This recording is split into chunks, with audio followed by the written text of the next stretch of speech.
Okay, council, we are at 7 o'clock. If I could have all members of the council turn their cameras on just for to verify quorum, that would be great.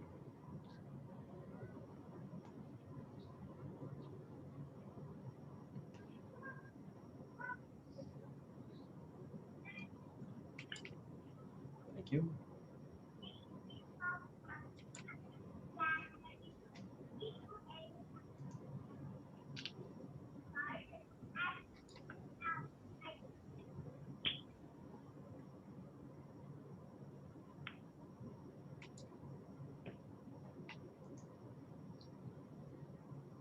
I think you've got quorum, Your Worship. Yes, hope we haven't lost Councillor Curran in the, there we go. Councillor Curran's now joined us, great. Okay, good evening, ladies and gentlemen. My name is Mike Little, Mayor of the District of North Vancouver, and the pleasure falls to me to welcome everybody here to our regular meeting of council for Monday, June 21st at 7 o'clock. First, a resolution to hold the meeting without the public in attendance that's been circulated in the agenda. Will a member of council please move that motion? Move. By Councillor Back, second by Councillor Hanson.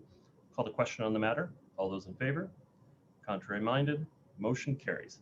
Council, we have an agenda that's been set around. I'd like to move it with one adjustment, which is to move item 8.10 to 2 slots earlier in the evening to right after 8.7. We've had this happen before in the past where the annual report has not had enough time, and so I don't want it to be at the tail end of the meeting. I'd like to bring it slightly forward.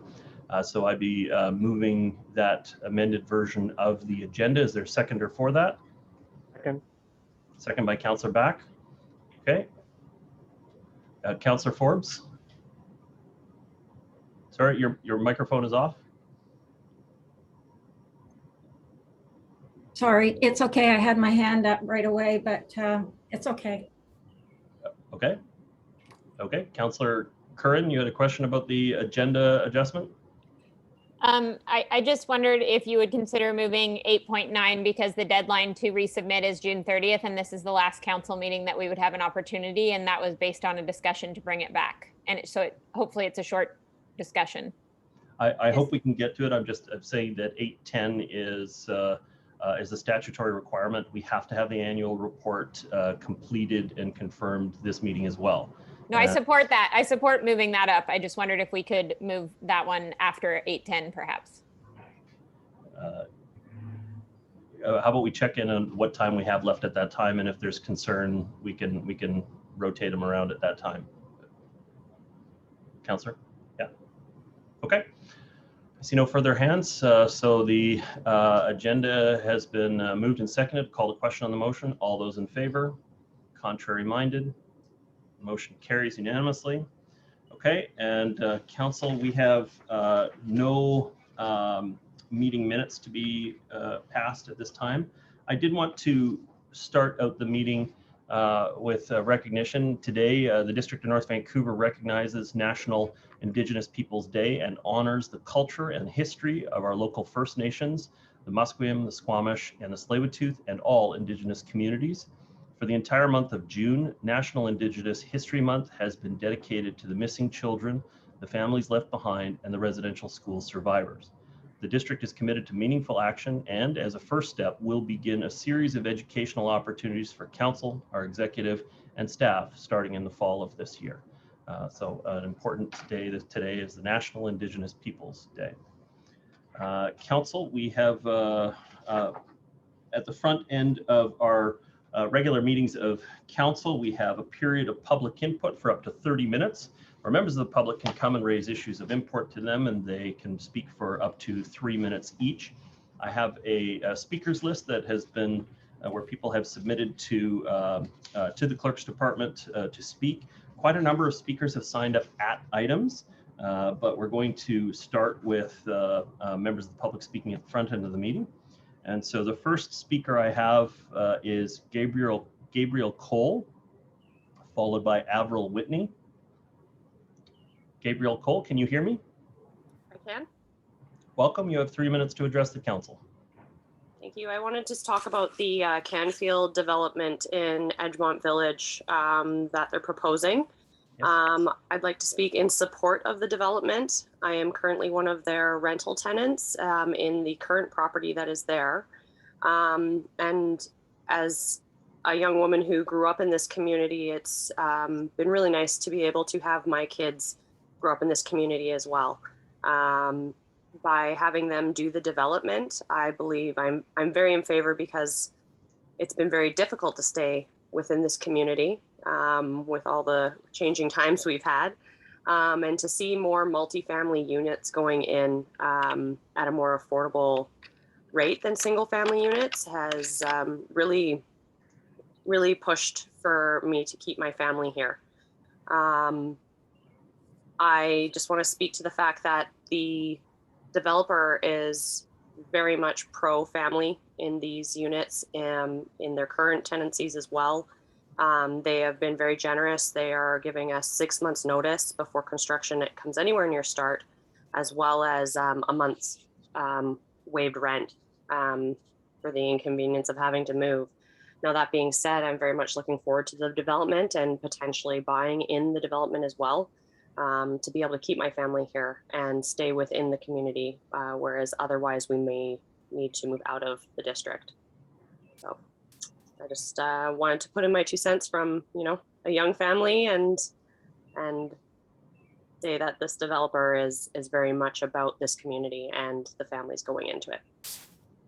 Thank you, Gabriel Cole. Next speaker I have is Avril Whitney, followed by Robert Layton.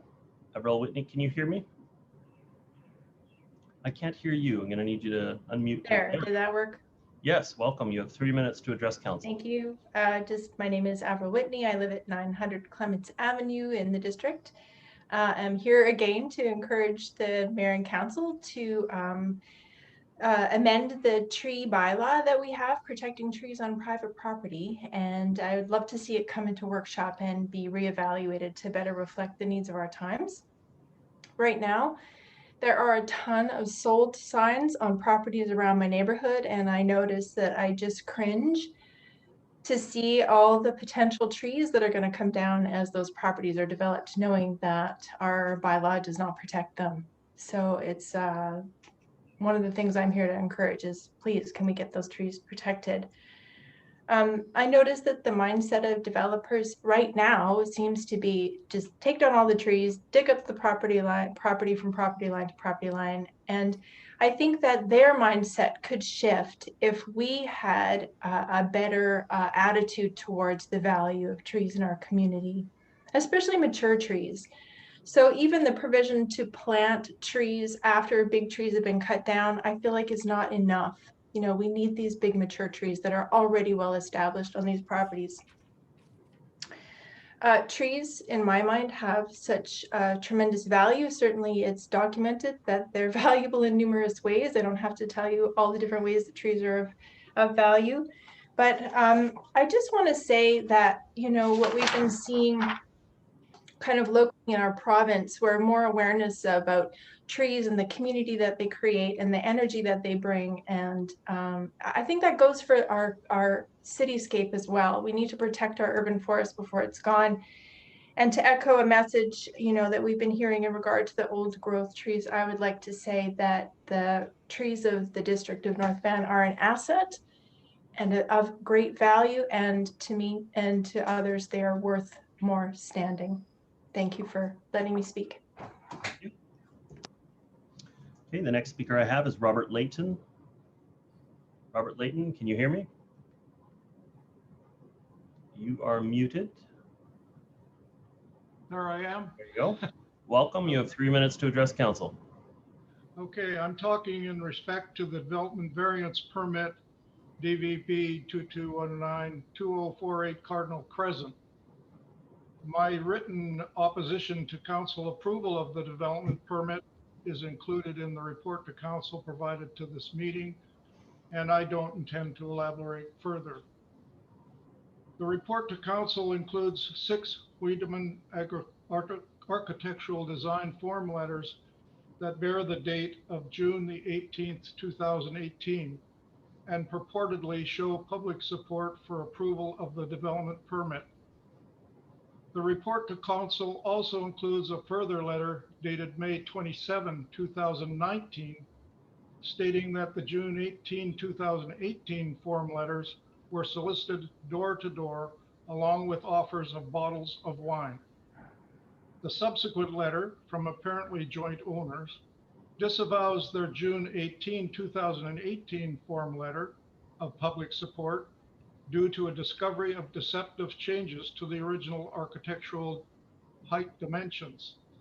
If there were architectural design changes subsequent to the June 18, 2018, then all the June 18, 2018 letters lack credibility. I was also solicited at our door by two individuals on June 18, 2018, and asked to sign the form letter. And I was shown 3 previously signed form letters as evidence of our neighbors' public support. One of the letters bore the signature of an individual that I knew was not a registered owner of property within the covenant. I was not offered any architectural plans. I asked that architectural plans be provided.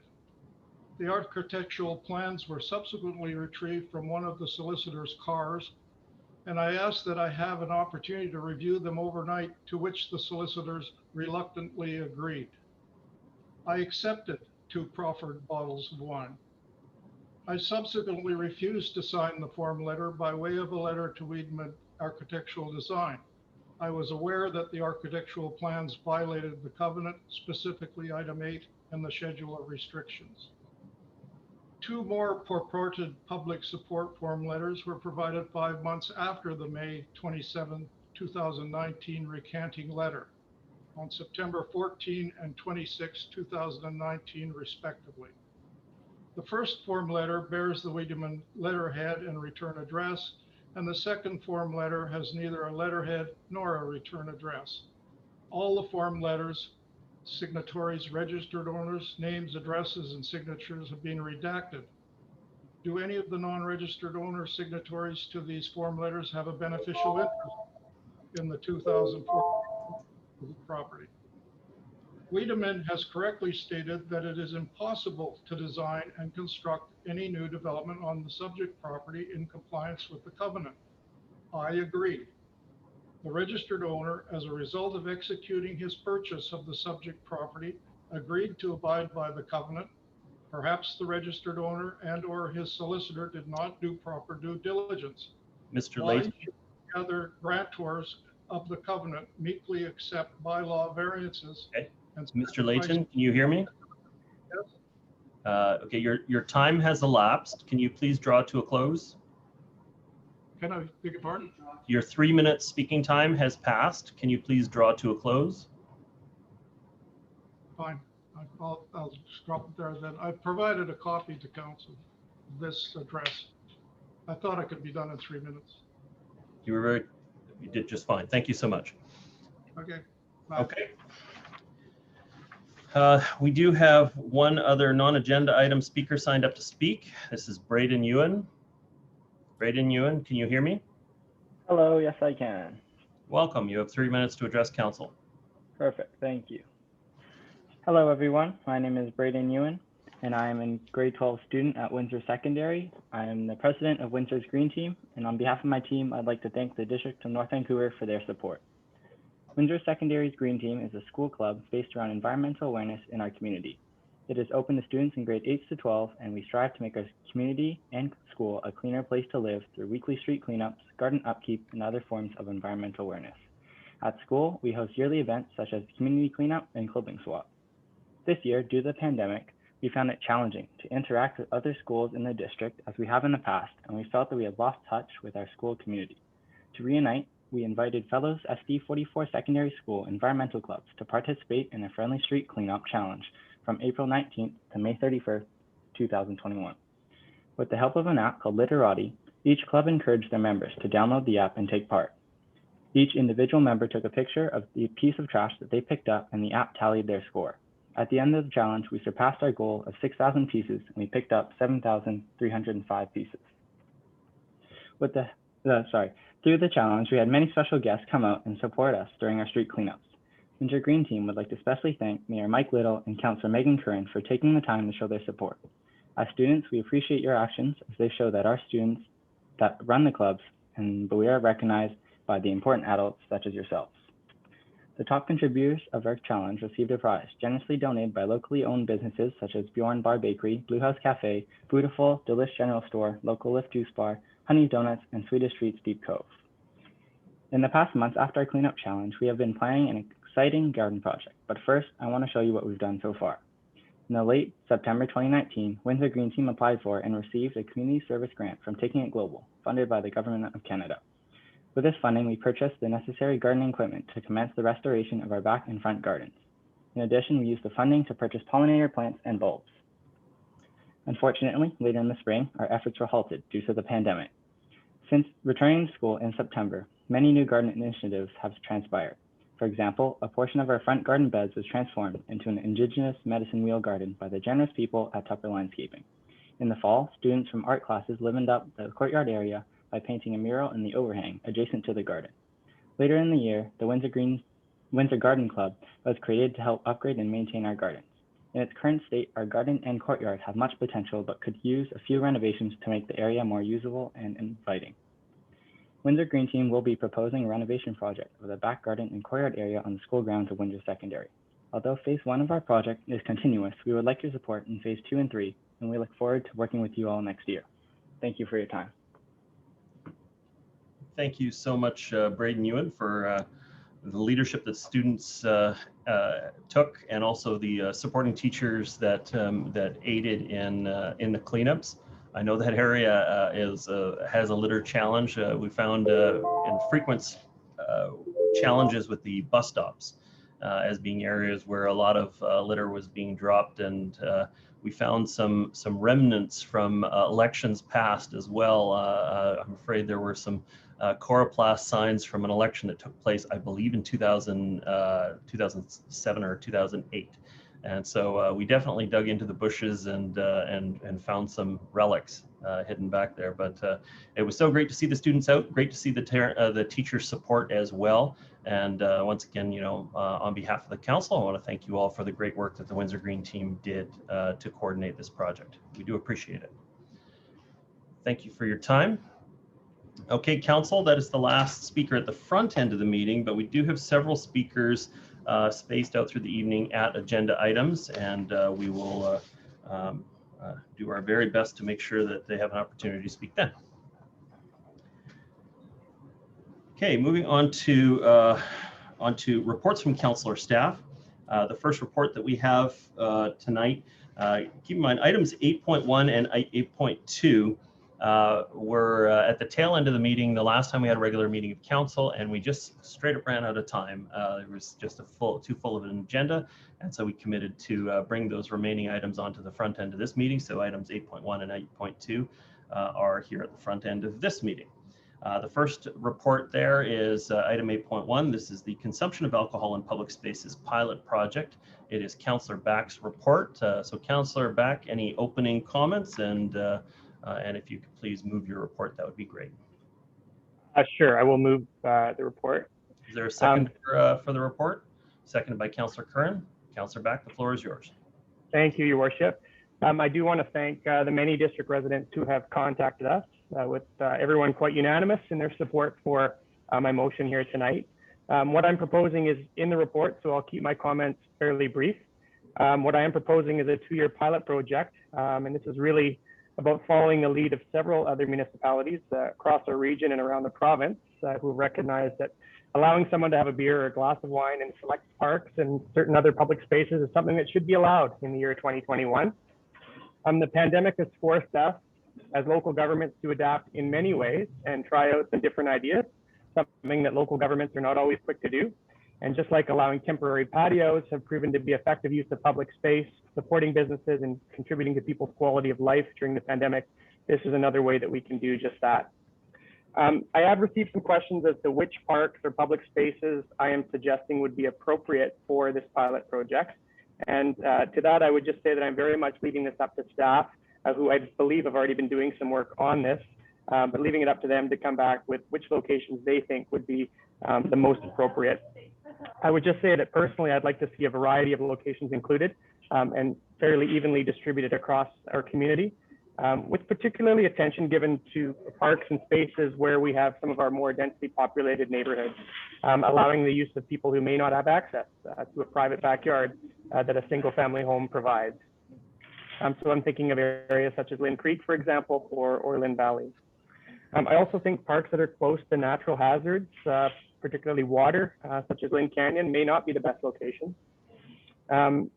Other questions I've received from people are, if there's going to be a time restriction, time of day, and to that again, I would leave that up to staff's recommendation. But I think looking at the city of North Vancouver as an example, they have 11 a.m. to 9 p.m., which is when alcohol consumption is permitted in those marked areas.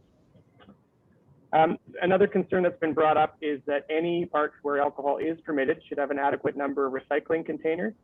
I would say that washroom access should also be considered, as it has in other municipalities, and in some cases in the city of North Vancouver, I know they've added some porta potties and that type of thing. So I think it's important with this motion to recognize that by supporting this change, this pilot, we're not promoting public intoxication, drinking and driving, or underage drinking. All of these behaviors will continue to be illegal with the necessary laws in place to address these issues. As I wrap up, I would just encourage staff to move quickly on this so that we can see this brought forward this summer. I know there's a broad support from the community, so I would ask, if possible, if we could see a recommendation by our meeting in July, in early July. Because I'm hoping as we head into another pandemic summer, and I think our final pandemic summer, we can give people the opportunity to enjoy our beautiful parks and public spaces with a beverage or two and visit with family and friends in ways that contribute to their quality of life and perhaps support a local business like one of our local craft breweries or distilleries at the same time. So those are just my initial comments, and I look forward to hearing from my colleagues. Sorry about that. Thank you. Thank you, Councillor Back. Mr. Stewart, did you have a comment about the pilot? Sorry, you popped up on my screen and then disappeared. Yeah, no, that's okay. Your worship. I'd like to hear from the rest of council, but if council's wish is to move with this, staff may have some recommendations rather than refer this to staff and then we come back and the summer's over. So staff have some suggestions on this, but I'd like to hear from the rest of council first. Okay, Councillor Kern, you were the seconder on the motion. Yeah, I'm just happy to support the recommendation, which is directing staff to explore the options. Some of the feedback I've heard from colleagues in other municipalities that have gone ahead of the district with this are issues surrounding adequate recycling and bathroom access, I think is important. And then I would just note that it would be important for us to discuss with Tsleil-Waututh and Squamish Nation about, I think that it's important to work together on these in the parks, especially Weyahwitchin, Kate's Park. There's agreement, it's a shared park. So, but generally think it's cool, happy to see it move forward. And I agree, I've heard a lot of support for it as well. And I think Councillor Back sort of outlined some of the concerns that would be reasonable in terms of natural hazards and other things that I'm sure staff would address as they reported back. Thank you, Councillor Curran. Next speaker is Councillor Hanson. Thank you very much, Your Worship. I'm very pleased to be supporting this motion. I thank Councillor Back for bringing the motion forward and for his comments, and also for the comments of Councillor Kern, and I agree with all of those comments. It's a fact, of course, that liquor laws are antiquated and need to be updated. The laws in their current form are frequently not obeyed nor enforced. And the overarching community concern is not the consumption of alcohol in a responsible manner, but the irresponsible and antisocial behavior of persons of all kinds, which can include the public consumption of alcohol and public intoxication. We should, as Councillor Back well stated, enforce existing laws against antisocial behavior, underage drinking, and so forth, while at the same time liberalizing laws to prevent the responsible drinking in public spaces. As Councillor Back has pointed out in his report, West Vancouver and the city of North Vancouver have set an example. As more and more persons live in accommodations without private outdoor spaces, laws that permit appropriate and responsible uses of outdoor public spaces become more important. So I look forward to implementing the pilot project to permit drinking in selected parks in the summer of 2021. Thank you very much. Thank you, Councillor Hanson. Councillors Bond and Forbes. Councillor Bond, go ahead. Thank you, Mayor Little. I'm in support of this motion as well. I won't add much to the comments of my colleagues. I think they've all covered many of the important points. The only comment I will add is one on management, and I think as a pilot program, we are generally in the district, we are seeing a increased demand overall for park use, and there are certain parks where we have reached capacity. I think of Kate's on a weekend, or Indian Cove and Panorama Park, or Inland Canyon up in the headwaters as well. And so I think when we're looking at spreading this pilot program across the district, I think that's a good idea, just to accommodate demand. I don't think we want to be limiting this to the most popular parks and increasing demand on those parks where there is already an issue of capacity. So I think, as Councillor Back suggested, spreading this across the district is a good idea. I think of a lot of the local parks, like Eland Park seems like a great idea. It's well used at all hours of the day by people from the immediate neighborhood and from elsewhere. So that's one that comes to my mind immediately. But I think there's other small local parks in all of our neighborhoods in the district that would probably be good candidates for a pilot program. Okay. Thank you, Councillor Bond. Councillor Forbes. Thank you, Your Worship. Generally speaking, I'm in favor of this, but I have a few points of slight concerns, and council's already spoken about some of them. We do have an ongoing problem in some parks with garbage. And if it's a problem now, I think it might become a worse problem. So I'm definitely, as other councillors had said, I'm concerned about having washroom accommodations and garbage accommodations, as our parks are in demand heavily right now. I also want to make sure that or I would ask of staff that whatever parks we put these in, they're parks that either the rangers or bylaws would be able to get to fairly easily, or to do a pass by just to monitor, to make sure there's no problems or issues that go on. I wouldn't want them way up in the valley or something. Another concern is the city of North Vancouver and the district of West Vancouver, where they put them in the parks that they put them in. Maybe I'm not aware of all of them, but when they put them in, like Millennial Park and down at the bottom of Lonsdale, those parks are excellent parks for this type of thing, because they don't have residential that's right on the edge of the park. So I'd like staff to also consider that if it's what the density is. Certainly it's probably not likely you'd put it in a large single family area. You might want to put it in a multifamily residential area, and consider also the impact of noise and things like that on the neighbors if they're close. I think I would also say what was said before too about our parks are getting more and more in demand and busier, and along with that comes parking issues and other problems. So that's another reason why I think it should be around the more densely populated areas if possible.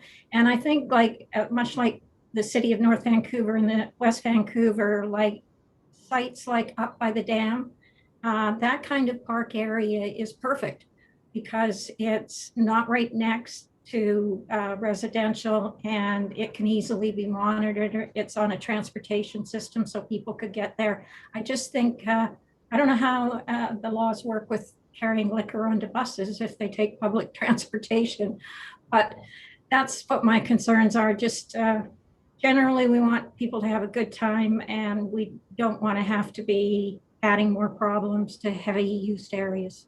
Thank you. Thank you, Councillor Forbes. Councillor Murray? Thank you.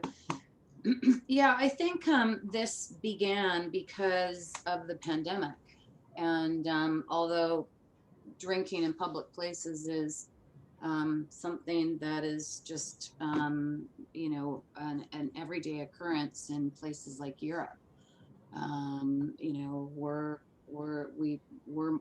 a conservative country, and you know, you can stand on the road in London and have a beer outside of a pub. So it's very typical.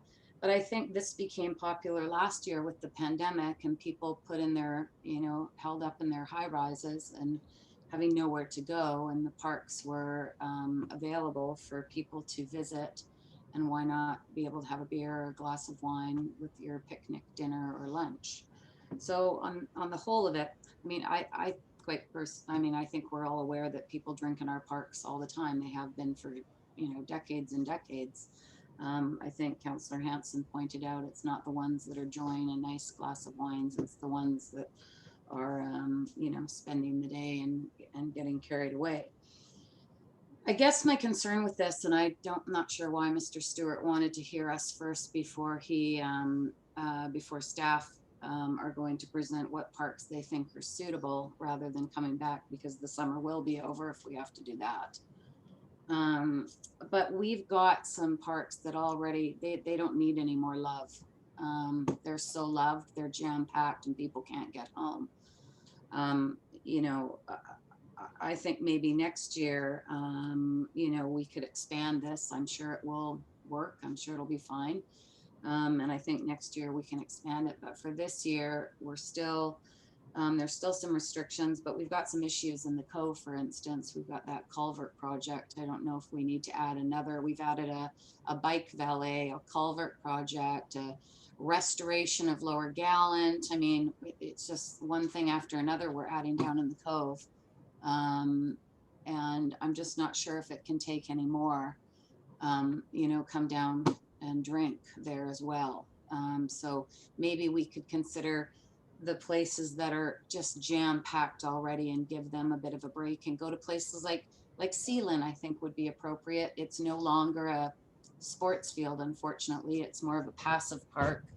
And it would be appropriate because it's surrounded by towers, and the towers don't have backyards. So that might be a suitable park to pilot this. Maybe Bridgman Park as well, add Bridgman in there. Maybe, you know, up in Lynn Valley on, by the Lynn Valley Community Center. Maybe something up there might be appropriate, or at Kirkstone. You know, maybe that's appropriate with the density that's up there. I just think we, you know, we take a lot of the regional population. You know, the city of Burnaby is densifying a lot, and we're close to the city of Burnaby. We're close to the city of Vancouver. The city of North Vancouver has a lot of density, and you know, there's a lot of you know, residents from all of those communities are coming into the municipality because it's the closest for them to recreate and the closest for them to access our trail network. And we're taking a lot. There's a lot of impact. I don't think we will ever have enough garbage cans to accommodate the kind of garbage that we are producing on a weekend. We would have to have crews. I mean, they're already around the clock, but it's never enough. On the weekend, they were overflowing again. We're not able to manage what we've already got. So I would just caution council to go into areas that are already bursting at the seams with visitation and use, and look at those areas next to, you know, denser communities in the Capilano. Is there an area in the Capilano that we could accommodate a place where people could go and spread out a bit, rather than going into the obvious parks, the bigger parks? I just don't think a lot of them can handle much more. Thank you, Councillor. Just my own comments on it. I went around on Saturday night to a bunch of City of North Vancouver parks that have this in place, just to sort of see what it looks like. And what I saw was people having picnics and people sitting out and enjoying a glass of wine. You know, what I had difficulty separating is we have had challenges in the past with beer gardens, where you have a congregating group of people that all came together and they got somebody motivated to sell them a whole bunch of liquor on the spot, and sometimes those have not been well managed in the community. That's not what this is. This is an opportunity for people to spread out and have a little bit of their own space at the park and enjoy a glass with some food. I think Council's raised some very important points about waste management in and around our destination parks, and it has become a major challenge over the last couple of years. Particularly, you know, I think of Inter River Park. We've had overflowing garbage bins at that location from time to time because people bring a whole bunch of stuff in with them and they don't pack it back out. And I don't tie this specifically to this proposal, but I do think that we need to communicate better with people that if you're going to bring a whole bunch of garbage into the park, you need to take it back out with you. You decide you're going to have a birthday party in the park with 15 kids. We don't want to see a garbage can with a whole pile of cake plates and other garbage dumped all over the place for the wildlife to get into and cause all sorts of problems. And so, you know, maybe we need to update our communication on that aspect too, because I've heard it a number of times that the pilot would be, one of the concerns would be access to waste receptacles. And I think we need to get out and communicate with people that if you can haul it in, you can haul it out and take it back to your home for proper recycling wherever possible. I think that we should come up with, when I was originally looking at this, I thought we should start with a fairly small pilot. After going around looking at the City of North Vancouver locations, I think we could have a broader pilot. I think central, east, and west representation opportunities for people. Certainly don't want people have to crisscross the community to find one. We can find one for relatively close to most of our population. I agree with the comments made by other councillors about the suitability of the parks near our higher density corridors. Both, they tend to be served by transit services. They tend to have higher density neighborhoods tend to be looking for outdoor space more than some of the single family neighborhoods where they have backyards. And so I think that Sealand was a great suggestion. I think Cleveland Dam, even though it's not in a high density area, would also be a good suggestion. It's a lovely park up there. The view up to the Lions is incredible, and it might change the use of that park a little bit. So I'm optimistic about what this can look like. I want to also be cautious about what the staff resources that have to go into this project. But I think the bad old days of the Hose Reel Festival, where there was just a tremendous amount of overconsumption taking place that led to municipalities cracking down on those kinds of public events, that can be avoided if people are responsible in their consumption of alcohol, and if we put good plans in place to make sure that we're monitoring what's going on with the pilot project. So thank you, Councillor Back, for bringing this forward. I'm optimistic that it will be a successful project. Councillor Curran, are you a first-time speaker or a second time? Second time. So Councillor Back, you're a second-time speaker. Well, just say thank you very much to everybody. I appreciate your comments and the concerns. I think that we all share are ones that are really relevant. But we can look to other municipalities to see some of the issues that they've dealt with, and certainly around waste. That is one of the only issues, I think. So I think staff hears that concern, and that'll definitely be an important aspect to make sure that we have the appropriate facilities. But thanks very much, everybody, for your support. I look forward to seeing this move forward. I think it's something that we can all kind of look forward to this summer. Thanks. Thank you. Councillor Murray, second time. Could we have staff identify the parks that they were interested in? Is that not what Mr. Stewart suggested, that we hear that tonight? Yeah, I was unclear about that. Mr. Stewart, are you able to come on? Did you have proposed parks now that you've heard some of council's feedback, or? Yeah, your worship, yeah, I just wanted to hear council's feedback. Staff certainly had some ideas about what we might do on a pilot basis. And I don't know if Mr. Joyce wants to comment on that at this point. Yeah, thank you, council. It was very helpful listening to your comments. A lot of the comments were similar to staff's actually, around receptacles, washrooms, close to bus routes, family-based, avoiding risky activities around density. We did have the advantage of all the park ranger reports over the years where we've had complaints. So we sifted through those. And there's quite a lot of consistency with what we've heard here tonight from council. We had a short list of Kate's, Bridgman, Sealand, and Princess. We're on our list of projects we certainly would look to pilot. But the conversation tonight was very similar to the one we've had at the staff level. Okay, Councillor Mary, back to you. Okay, well, so are your concerns, so can you just say that again? So Kate's, Cleveland, Princess? I heard Bridgman as well in there. Through your worship, we hadn't identified Cleveland. As the mayor alluded to, wasn't around the density side, but that's certainly one staff could consider and look at. We had Sealand, Kate's, and Princess as the areas as our first. And what about in the western part of the district? Is Princess the western part? Sort of, not really, not that far. Central west, yeah. It's almost like the Delbrook. We consider Cleveland. that west.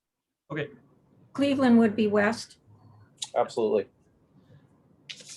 Yeah, I would just, we have a lot going on at some, obviously Kate's is a super busy park. So I would just be cautious of that one. And what about the, are we going to be putting more garbage cans in, Mr. Joyce? Is that going to address this issue, or is it more frequent emptying of the receptacles? Through you, your worship, I think it'd be a combination of both, depending on the parks that were chosen. We would look at increasing the number of containers. As been alluded to, we've already stepped up. Every year there's more and more routes put on for solid waste pickup, whether it be Panorama or Kate's or some of our parks. But the ones we identify for the pilot, we do a look at that and see what needs to be added as far as receptacles and the frequency of pickups. Can you let us know what kind of rotation there is with the sanitary trucks, the crews that are going down to emptying? Like, how often are they in the parks to empty the garbage cans throughout the day on a weekend? We can include that in the report, your worship. Yes. Okay. Thank you. Okay, I have Councillors Curran and back. Yes. Yes. Councillor Curran. I just couldn't stand all this talk about waste without talking about zero waste. And I know that we've been working with parks on this, but the answer cannot be that we're creating more waste, so let's get more waste receptacles. Like, I agree, Mayor Little. I mean, you talked about the carry in, carry out. We've talked about no trace. Like, we need to do a better job of communicating and educating folks about treating parks as they are beautiful natural spaces that need to be carry in, carry out. So I think that teaching needs to happen. And of course, not everyone will, of course, but I think that a lot of people will come on side. And so I think that it's got to be around messaging around the zero waste and no trace, and really take pride in keeping the natural spaces what everyone loves. No one goes to Kate's Park or anywhere to see trash. They go there to experience nature. And then we also have the wildlife conflicts that we also can use as a touch point to educate people about that. So yeah, and I think that there's lots of places you go in the world that you pack out what you pack in. So I would love to see that sort of framing around everything that we do, and just when we talk about waste, let's talk about not making any, not getting more trash cans. Thanks. Thank you, Councillor Curran. Councillors Forbes and Bond. Councillor Forbes. I just also want to emphasize that we need to think about washrooms That's all. Just, we need to emphasize about that too. Thank you. Thank you, Councillor Forbes. Councillor Bond? And my only comment based on Mr. Joyce's suggestion of the 3 parks is I think 3 is far too few. I think we want to put the opportunities for our residents to experience this pilot in more places so that they don't necessarily have to drive. And I think even in neighborhoods where people do have backyards, I think there is something different about going for a picnic in the park. And so I think of places like even Parkgate Park or Garibaldi or McCartney Creek on the eastern side of the district, or Kirkstone was already mentioned, but Viewland is another one, or Kilmer Park, Harrisbrook. There's lots of parks that I think we should be trying this out at just as one of the concerns I raised was we should be trying and spreading this out so that people have an opportunity to experience this and making that opportunity a local opportunity for our residents. So I would prefer to see more than those 3 parks suggested be in the program. Okay. Thank you, Councillor Bond. Next, I have Councillor Hanson. Yeah, thank you very much. I share the last comment of Councillor Bond. I think we should be aiming at more than 3 or 4 parks. We should try to ensure that we have enough sites for this amenity that it's reasonably proximate to people across the district. So my suggestion would be for a larger number of parks. Thank you very much. Councillor Hanson, Councillor Back. Thank you, Your Worship. I was just going to echo the same thing. I'd like to see a slightly longer list and a little bit more coverage in across the district, particularly in sort of central Lynn Valley. Kirkstone was mentioned, Lynn Valley, Field, Kilmer perhaps. But I think we should have a slightly longer list in order to make it so that it's something that people don't have to guess. It's going to find something that's close to their home. So, but generally, I like the way that the list is coming together. Thank you, Councillor Back. And just, final comments on, again, the education piece around this, that hopefully this leads to successful pilot and we can do this longer term. But again, we just have to impart shattered, broken glass on a beach or on a playground area or a grass area is very perilous. And so we just have to make sure that there's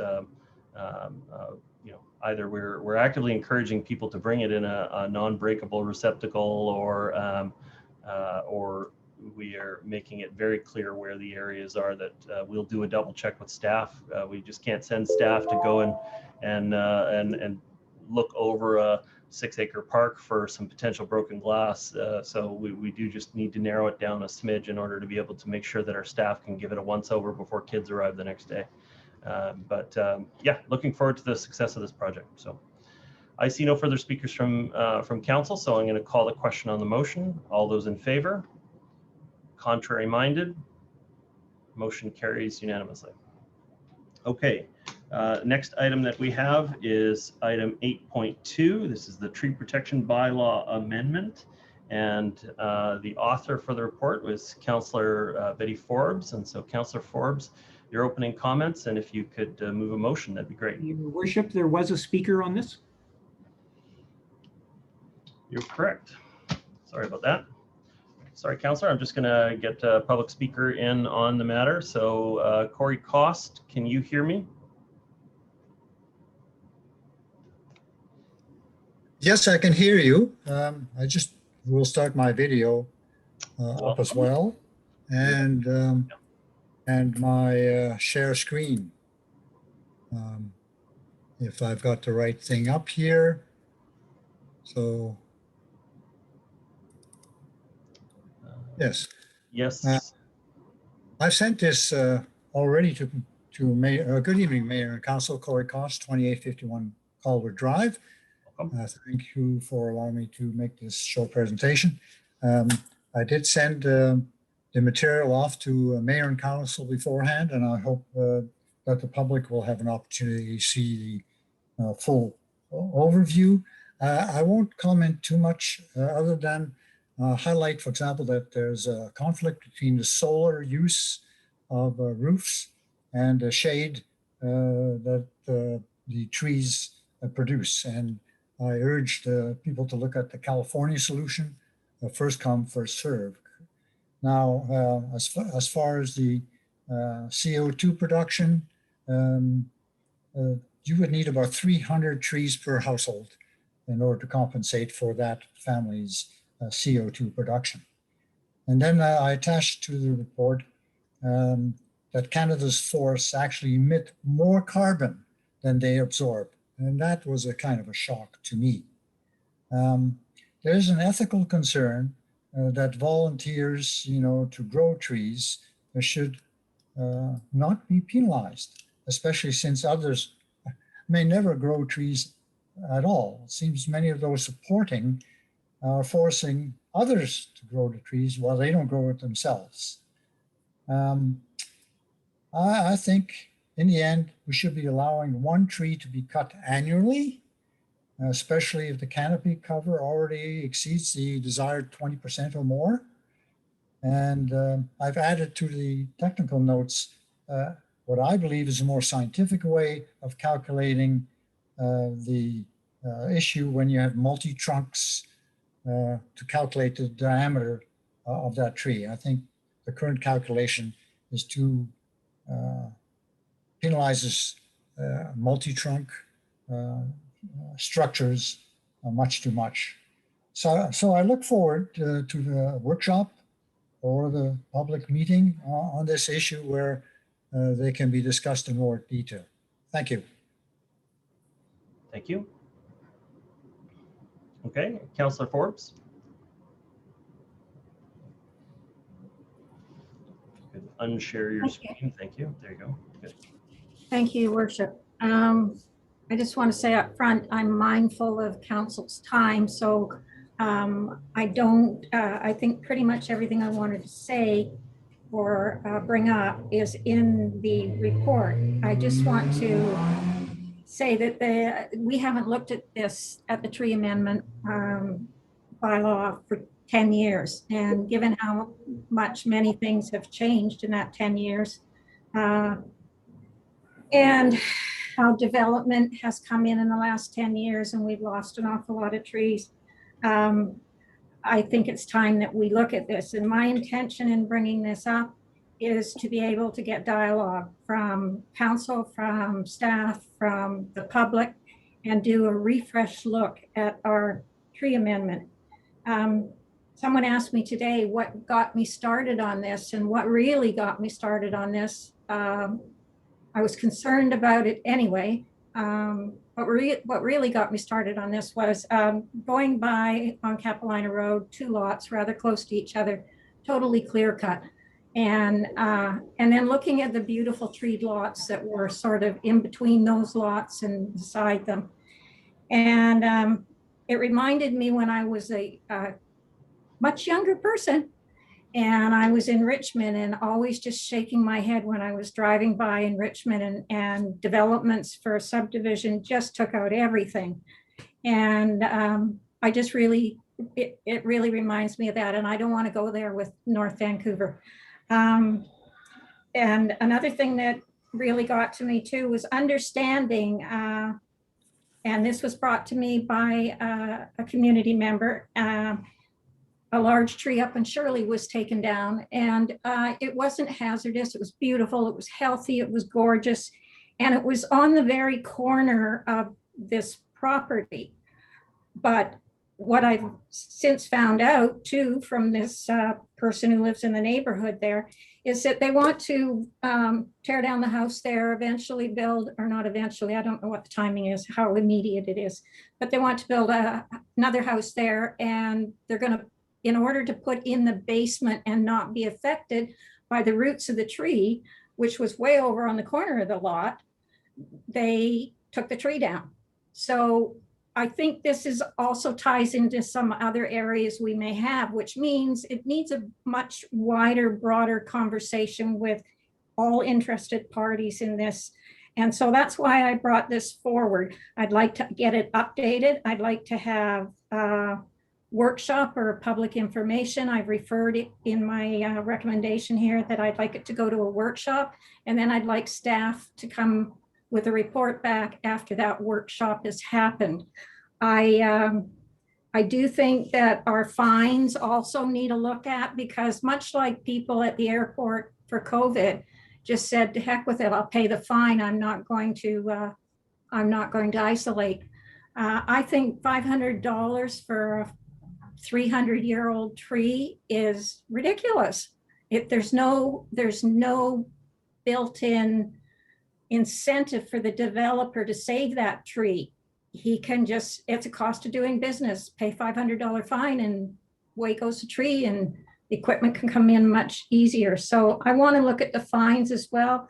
I do think that there needs to be some consideration to grandfather some things in on private land. We don't want to get into the business of telling people what to do with their private land. And as Mr. Cost mentioned, as long as our canopy as a whole is being supported, whether it's district trees or private trees already there, that's what I want. I want to protect our trees. I want to have a framework for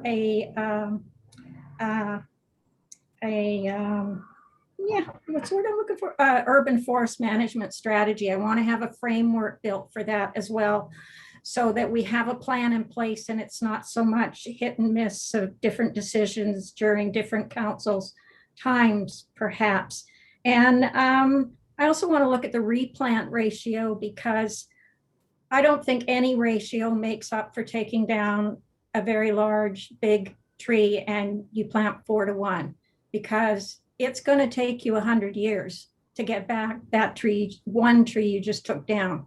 So the ratio of 3 to 1, 4 to 1, I don't think it compensates well enough. And I don't know that there's a way to do that other than save the larger trees. I want to just, in the end here, just to sum up, I just want to thank everybody. I had lots of people call me. I had lots of information shared and sent to me. And I just want to thank everyone who contacted me and shared their information. And that's it. I hope council will support this, because I think it's something that we at least need to move forward into discussion stage. Thank you. Thank you, Councillor Forbes. I have, but Councillor Forbes, I just need to verify you've moved your recommendation. Sorry, I didn't actually, but yes, I obviously move it. Is there a seconder for the motion? Councillor Hanson, you're at the top. I'd be happy to second. Okay, Councillor Hanson, your comments? Yeah, thank you very much.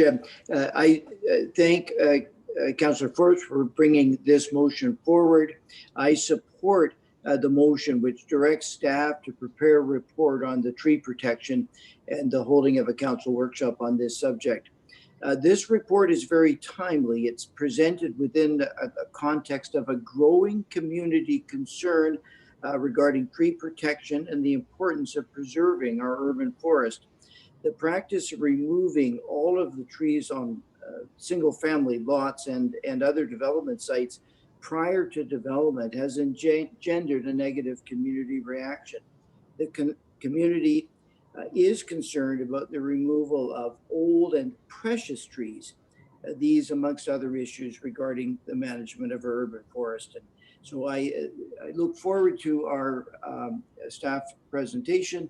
I look forward to our council workshop, and I do believe we can make progress in updating and rendering our bylaws concerning tree protections more relevant to our current urban reality. Thank you very much. Thank you, Councillor Hanson. Next up, I have Councillor Murray.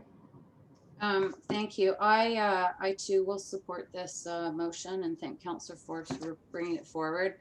I think the concern about the canopy has been going on for years, the last decade, especially the neighborhoods in Capilano have been inundated with redevelopment, multifamily, but also single family redevelopment.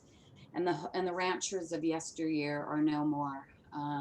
Hard surfaces, maxing out on basements. 8 years ago, the community was up in arms about what was going on with single family redevelopment because the canopies in the neighborhoods were disappearing, and they were at council weekly complaining about it.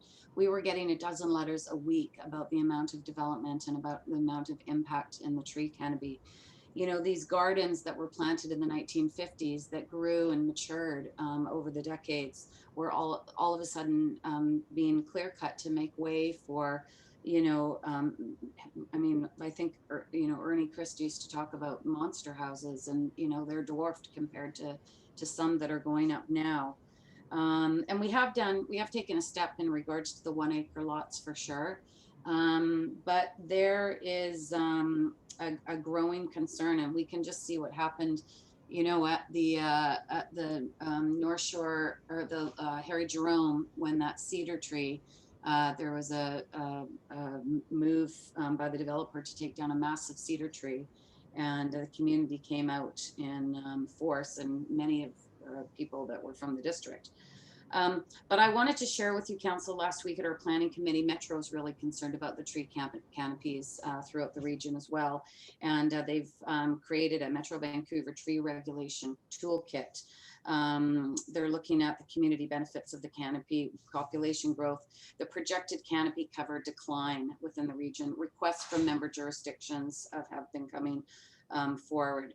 They want the toolkit to serve as a resource in using regulatory tools that influence the preservation and growth of the trees and the tree canopy. They want to look at regulatory approaches, and I think the issues of fines absolutely was brought up, because the fines are a joke. I mean, the fines that are being allowed by the provincial government to go after some of these things, these regulations that we have, it's just a part of doing business. You just pay the fine, no problem. They want to look at zoning bylaws, subdivision and servicing bylaws, development permit areas. They want to look at space for trees. And, I think the other thing that came up was the maintenance of the trees. We can say, oh, you have to plant 3 to 1 or 4 to 1 or 5 to 1. But who guarantees that those trees are actually going to grow? Lots of times they're planted at the wrong season. We never replant until the fall because we know we're going to lose a lot of them. And so there's got to be a set of regulations and regulatory considerations, because the canopy works for us. It works for wildlife. It works for cooling. It works for retaining water. It protects our escarpments, and our forests are declining. They really are. They're struggling now with the heat. And the hemlocks have been struggling for decades. And whether you love them or hate them, they're holding up a lot of our banks. So this is, I think, very timely. And I just wanted to ask one question, and I see Mr. Bose is on the line. But I was a bit surprised when that property on Capilano Road was clear cut within the regulations of the municipality. We had a good go at council in regards to the property and the house that was going, and the carriage house that was going on that land. But I asked him a question about nesting season, and whether or not the private citizens are required to wait until nesting season to clear their land, versus the municipality. We would wait until after the nesting season. But my understanding from a conversation I had with Mr. Bose about that site was that the average citizen was asked to observe it, but there was no guarantee that that would actually happen. And I was wondering if he could make a comment on that. I just felt like it was a bit of a disconnect between what we're all meant to abide by in regards to the nesting season. Do you recall that conversation you and I had, Mr. Bose? Sorry to put you on the spot. I didn't mean to. I felt like it was a really, it was a big concern of mine, and I just wanted you to clarify it for council. Your Worship, Councillor Murray, good evening. So the provincial regulations that actually protect birds and birds in their nest in the process of nesting is, as I said, a provincial regulation. The district, in all of our own work, we strictly follow those regulations and either delay our own tree work or we commission a registered professional to undertake a proper nest survey if we have to commence tree work. However, for private property permits that we issue, we have a standard clause that is written into the permits. If we issue a permit during the bird nesting season, we include this clause and we advise the permit holder that it is sort of their obligation to comply with provincial regulations. And Councillor Murray is correct, and we issue the permit. Sometimes we will follow up verbally if they come to pick the permit up in person, but that is all that we do. We do not follow through with sort of monitoring, inspection, and or enforcement of those higher level regulations. I think those are, you know, I just think those are issues that we need to look at going forward. It, you know, we've got to protect, you know, these species, and I'm not suggesting that there aren't property owners out there that would not, you know, look at those requests that the district is asking them to consider and follow through. But time is money, and there's lots of money around right now. And I would bet that there's some clearing when maybe there shouldn't be. And there needs to be a strict sense of the rules and what they mean and why they're there. Otherwise, you know, what's the point in having them at all? So I think this is a very timely conversation. I look forward to the workshop. I hope it's going to be early in the fall. And I think we have a lot to talk about, including single-family regulations, development, and how we want our community to flourish going forward. Okay. Thank you, Councillor Murray. Next speaker I have is Councillor Curran. Thanks. Very happy to support this. Thanks for bringing it forward, Councillor Forbes. This definitely ties in nicely to going to pitch the biodiversity action plan, but you know, certainly trees are part of looking at the natural systems that provide a multitude of benefits for our community, both mental health, physical health. Of course, they help manage rainwater, provide cooling, all sorts of benefits. But as has been brought up, that Dr. Cross brought up, you know, the forests in Canada actually emit more carbon than they sink. But that misses the biodiversity side of things, which is to many scientists, the more acute crisis that we face is biodiversity crisis. So certainly trees provide more benefits than just the carbon, but the carbon is certainly one of them. So I appreciate all of the, I look forward to a workshop. I think this complements nicely a broader biodiversity strategy. It's certainly connected to a lot of the other work that we need to do. And, you know, it's just an important conversation to be talking about, especially in a changing climate, like what's our plan for, you know, a monospecies forest that is going to, it's not necessarily a healthy ecosystem when it's a monospecies forest. And I know Metro Vancouver has been doing work around changing climate, like what are the trees for Canada's warming twice as fast as the rest of the world, 3 times as fast in the Arctic. And so we do have trees that are not resilient to this, or the weather is not appropriate for what they need. So all sorts of benefits to trees. I think it would help to have science and evidence data to support how we talk about because there will be development, and sometimes we can do development in a way that if we have more science and evidence behind it, we can create biodiversity gains and put appropriate types of trees for a changing climate that are best for what they need to do, because there's trees that excel in certain areas, whether it's flooding, managing flooding, or providing biodiversity habitat, etc. So I am really excited about this. I think it's important work for us to undertake, and I look forward to the workshop coming back whenever that is. I'm guessing as soon as possible, which is probably fall at this point.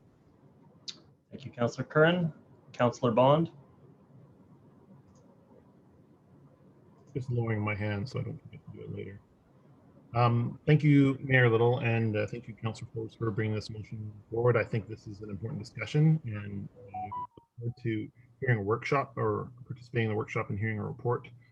Some of the things, you know, I think about my own experience with trees, like I've lived in multiple properties in the district, some of them heavily treed, some of them not heavily treed.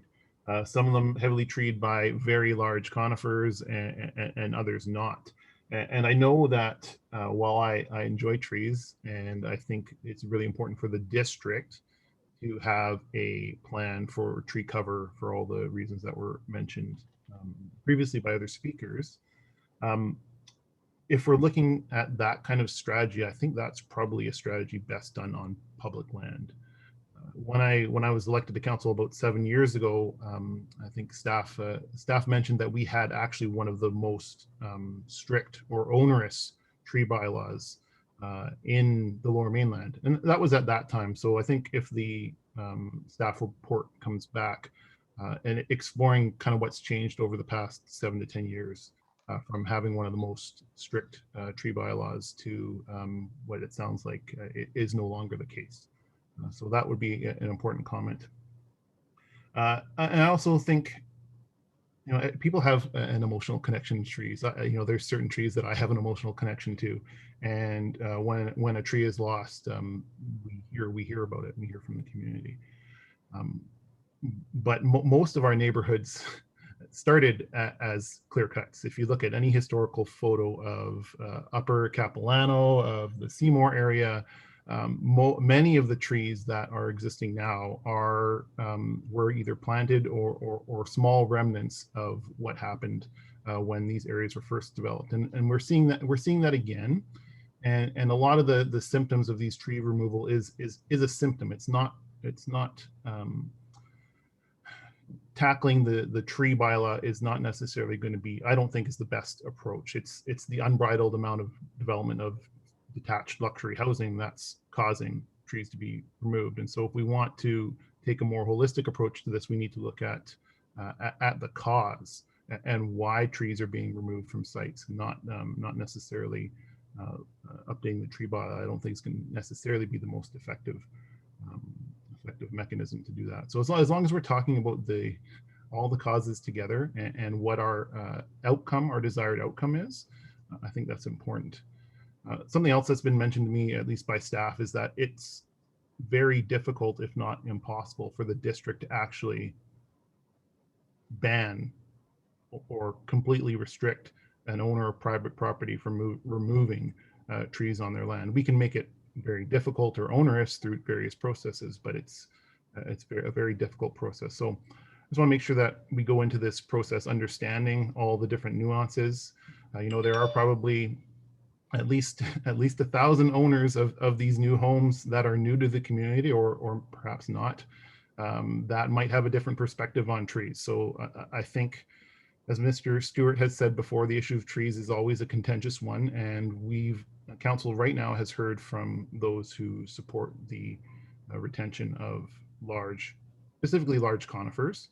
But we might also hear from many of the people that live in these new homes and like the sun. They like the sun more than they like the shade, and they like the sun more than the trees. So I want to make sure that when we go into this discussion, we're looking for our effective outcome and seeing where we can best use our powers to preserve the overall biodiversity and overall tree canopy and those benefits that they provide to the community.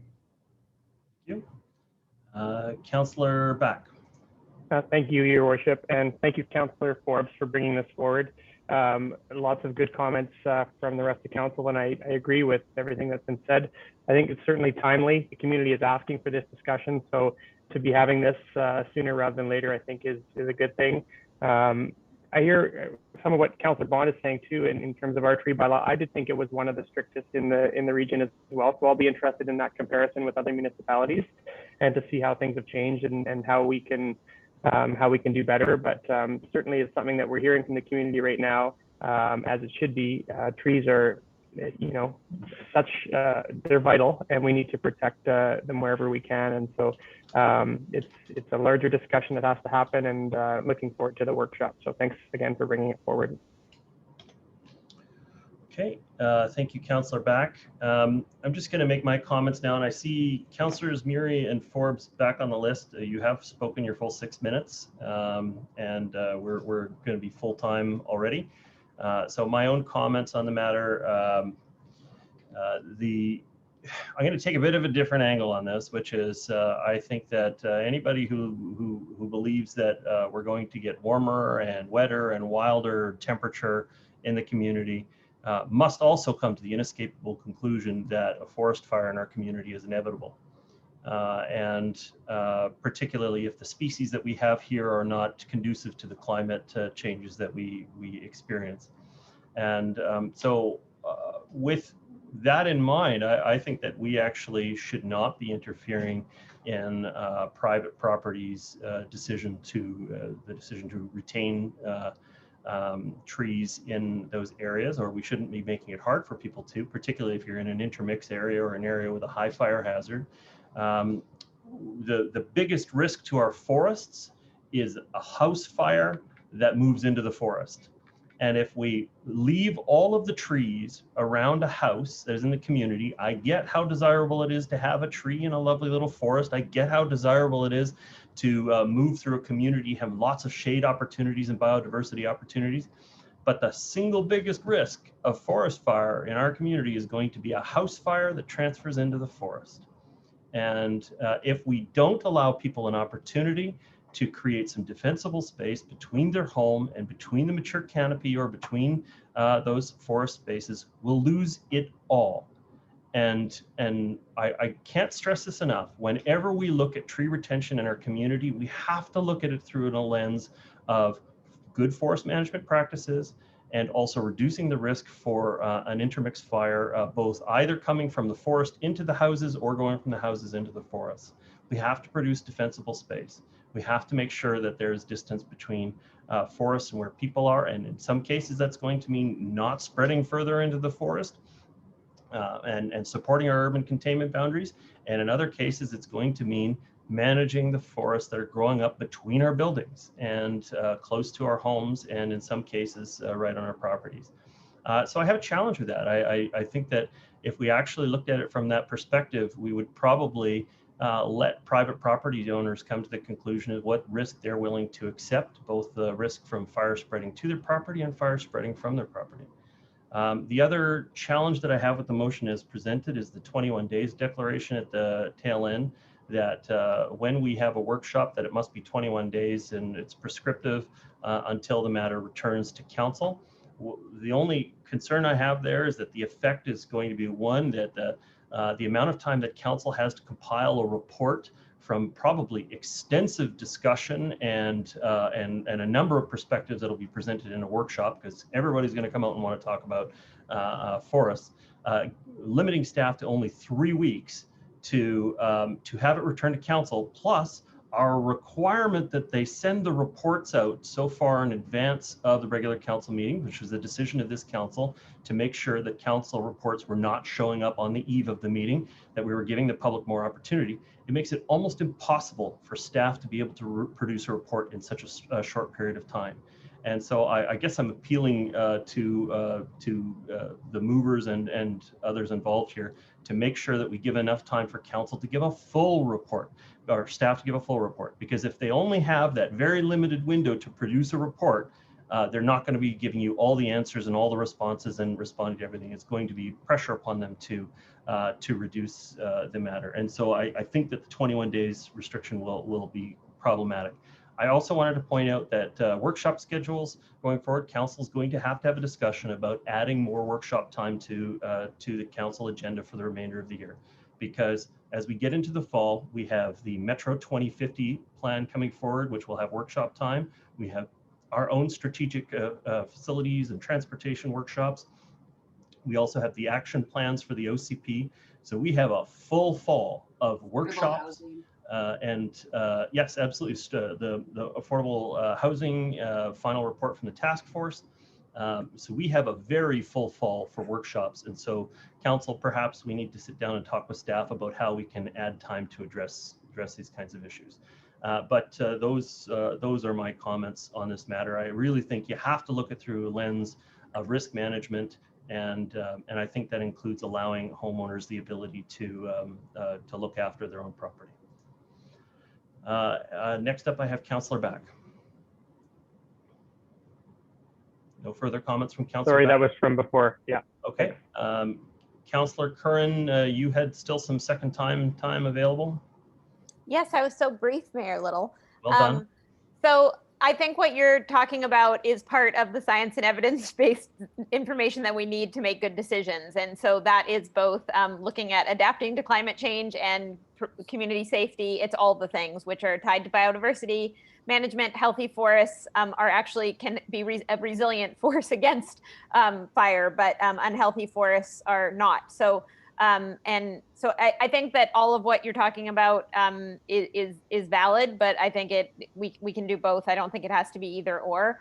And I just wanted to talk about the idea that we talk about public and private property, but let's think about species and animals like birds and other species that rely on our ecosystems don't give a, whether it's private or public property. And so we need to broaden this conversation around to what does it take to have a healthy ecosystem that provides, health and safety and resilience for humans. And so I just think that it has to go beyond that binary of public property and private property, because that's not actually how nature works. So I think that that's really important as we get into that conversation. I agree that this might be a tight timeline for staff. So perhaps Councillor Forbes is amenable to a friendly amendment, which I would support. Okay. Councillor Forbes, you have asked to comment. You have been full 6 minutes, but if you can just respond to that last issue, the question of the 21 days, I'd appreciate that. I just wanted to respond to you as well, because I just want to point out, besides the tree amendment thing, I'm asking to establish a urban forest management strategy, which would fit in with what you're saying, Mayor, about wildfires. And as far as what Councillor Bond said, that we need to look at everything, that's also why I expanded it for having the forest management policy. And we had to look at the tree amendment because that's where the measuring of trees goes. And yes, I'm amenable to taking, I was trying to get this on the agenda since April. So I'm amenable to changing that 21 days or just saying as soon as possible, or not even putting a timeline in there, but asking for the report back. Okay, so I would move an amendment that the 21 days be changed to be as soon as possible. Your Worship, if I may suggest, we could simply, if it's agreed by council, we could just simply drop the words no later than 21 days. So that clause would read, and that council directs staff to report back following the council workshop, et cetera, et cetera. Thank you. And do you need a motion consent, or you're happy that that is an amended motion on the floor? I'm okay with it.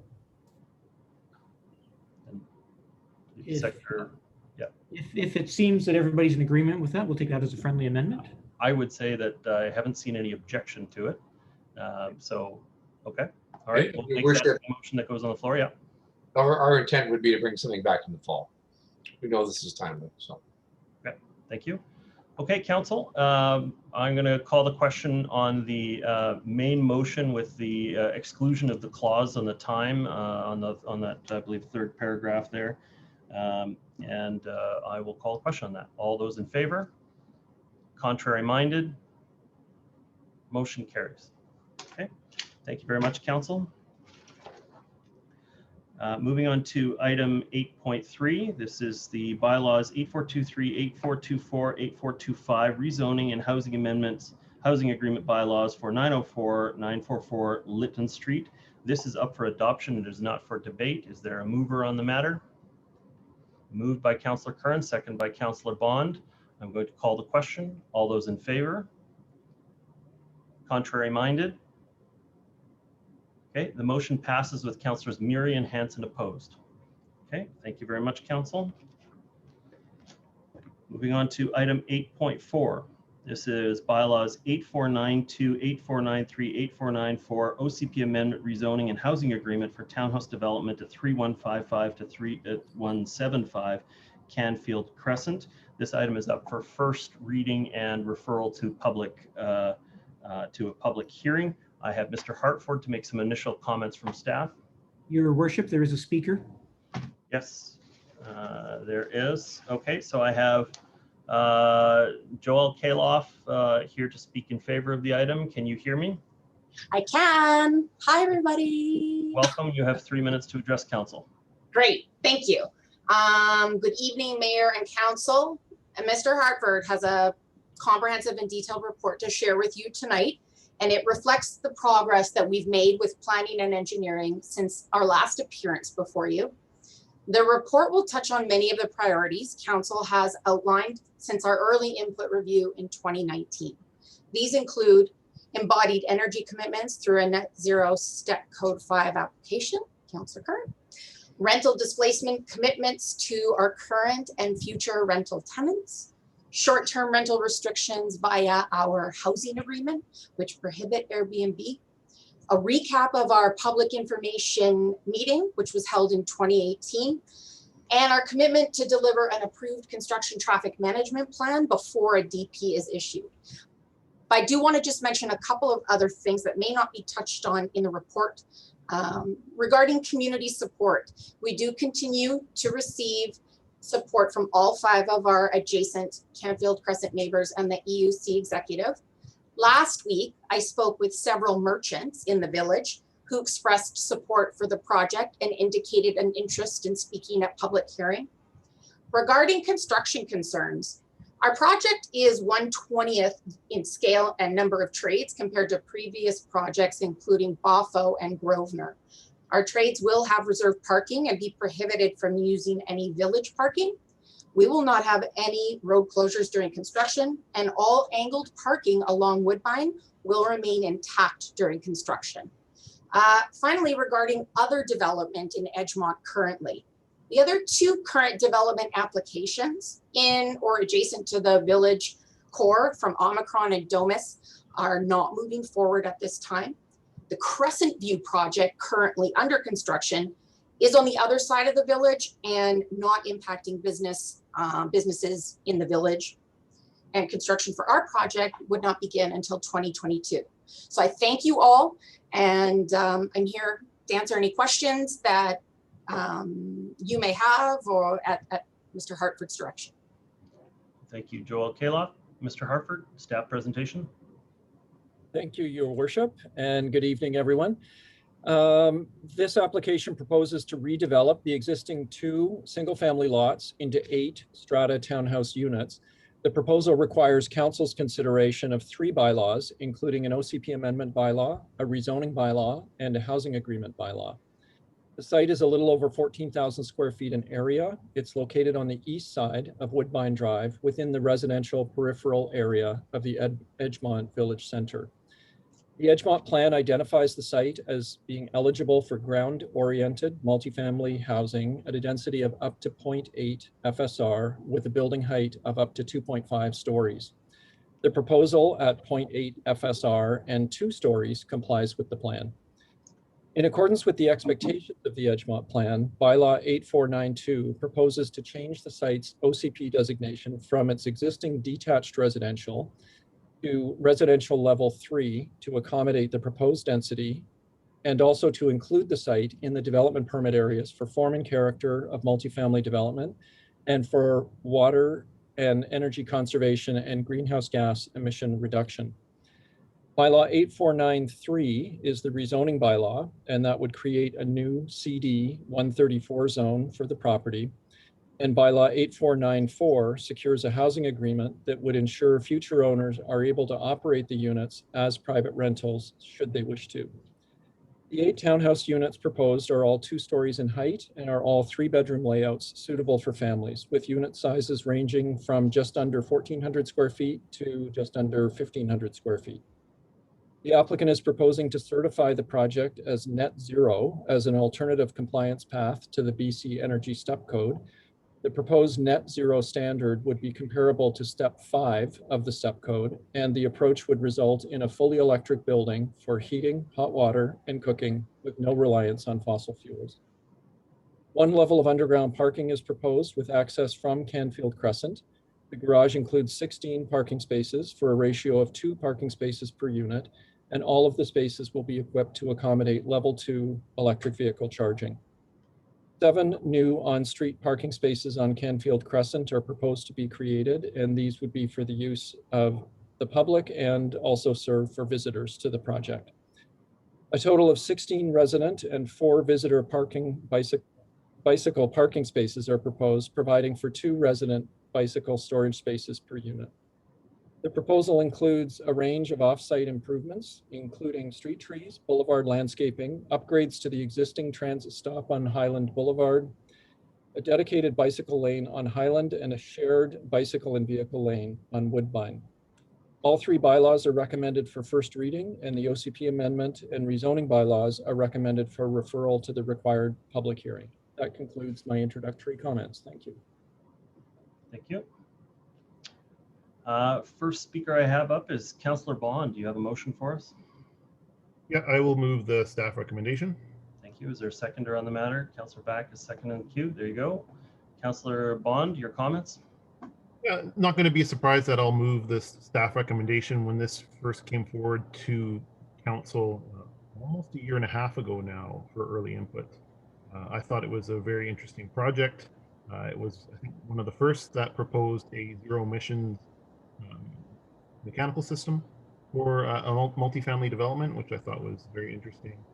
And at that time, it was actually one of the only projects in my history of being a councillor where all of the neighbors and the community association were in support of a proposal moving forward. So council did raise some concerns about the timing of the proposal at that time around construction.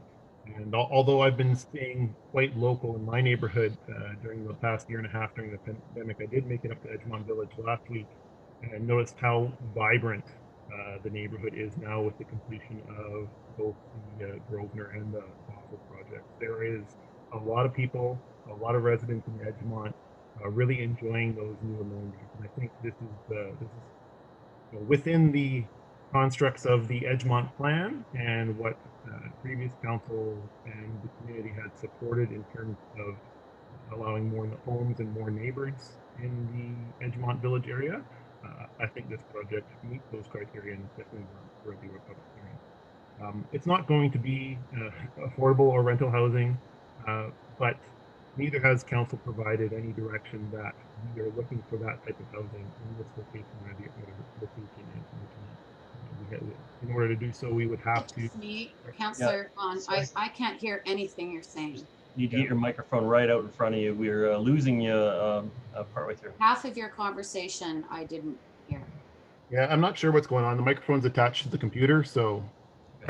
Can you hear me now? When you speak loud. When I speak loudly. Okay. I won't start again, but council, this isn't going to be affordable housing. It's not going to be rental housing. Under all of the existing plans, this meets the criteria, and council has had more than enough opportunity to change the Edgemont plan or to look at the Edgemont plan to look at increased density to allow rental affordable housing, and we have not. And so I think under the existing plan, this proposal is kind of the next best step over a luxury detached single family home or 2 of those in this location. So I would like to see this go to a hearing and hear more from what the public has to say. Thank you, Councillor Bond. Councillor Back, your comments? Thank you, Your Worship. So it won't come as a surprise that I am also very supportive of this project. I was when it was initially brought to council, and my report brought it back to discuss here tonight ultimately. And I think many of the points, all of the points Councillor Bond raised, I agree with. This is a project that has always been supported by the immediate neighborhood. This applicant has gone to great lengths to get the support of the neighborhood and really listen to their concerns and what they envision as the future of their neighborhood. I think this is the type of project that is sort of the next evolution of Edgemont Village, and it really provides a really nice transition from the single family neighborhood that surrounds it. It does check all of the boxes as far as what we're looking for in the neighborhood. To Councillor Bond's point, yes, it's not affordable housing, but it certainly is housing diversity and a form of housing that that is really needed. And we look at other townhouse developments. There's a lot of people that want to live in those types of neighborhoods, and we don't have actually that much of it in the district. So really supportive, but I'm at this point want to hear from the broader community. So look forward to sending this to a public hearing. Thank you. Thank you, Councillor Back. Councillor Curran. Oh, I was already unmuted. I was supportive of this generally. We were at the cusp of revisiting our building bylaws. So I am very pleased to see this commitment to what would be the first net zero multifamily project in the district. I think it presents a great opportunity to build future-proof buildings that are highly efficient and require very little energy, and the energy that they do use is from renewable sources. I think it's unfortunate that it's solar ready and doesn't have solar yet. I mean, that's the economics make sense, but that wouldn't be a reason not to let it go to hear what the public has to say. I have visited the businesses in Edgemont and also talked to folks who live in Edgemont, and there does seem to be broad support for this. I think when it first came up, I said, yeah, at 0.8, we're not going to get our affordable rental housing here. But I think moving from single family to multifamily is a really positive move. And so I look forward to it going to public hearing. I think some of the commitments in terms of the build of this will really help staff and build the capacity in the community to be building the types of buildings we need to do. I'll still like to reference that my North Star is, Joelle will know this, is my North Star is always living buildings. But there are there's a lot of benefits to what's proposed, and I look forward to hearing from more people in the community. So I will support it going to public hearing. Okay. Thank you, Councillor Curran. Next up is Councillor Hanson. Thank you, Your Worship. I will be voting in favor of this rezoning going to first reading. As most of you listening will be aware, since the 2018 election, I have been very reluctant to vote in favor of multifamily market development. However, in my view, this project deserves to advance to first reading for the following reasons. First of all, the project is relatively modest. We're only talking about 8 3-bedroom units. The project is entirely in keeping, in my view, with the character of the local community. The alternative to this development would be the construction of 2 large homes, which would more poorly serve the needs of the community. As was pointed out by the applicant, the project is well timed in view of other developments in the area. To my knowledge, the feedback from the community has been favorable, and there is no community opposition, to my knowledge, to this project. The proponents, furthermore, have been painstaking in seeking to propose a development that corresponds to the stated priorities of council, and I thank the proponents for that. The building will be comparable to step 5 of the step code and fully electric with no fossil gas consumption whatsoever. For all of those and other reasons, I'm pleased to see this matter advanced to public hearing. Thank you, Councillor Hanson. Councillor Forbes. Thank you, Your Worship. I'll be voting in favor of this as well. The first time that this came around, it came around with sort of bad timing. And one of my concerns at that time was that Edgemont was just being inundated with construction. And that was one of my concerns.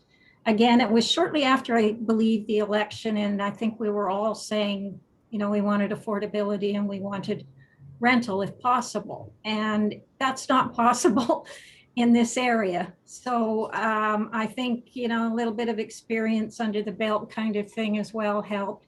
So I think that because this transitions very nicely into Edgemont Village, there's less development happening in Edgemont right now. It's at 0.8 FSR. and solar panel ready. I think that this is a good project to go to the public. I always want to hear what the local community and what the public in general feels about a development. And I also know that the Edgemont and Upper Capilano community associations support this. So there seems to be overwhelming support in the area. So I will vote yes on this so it can go to public hearing and we can hear from the rest of the public. Thank you. Thank you, Councillor Forbes. Councillor Murray. Can we have staff identify the 2 other applications that are in the village? Where are they? Where are the other projects in stream?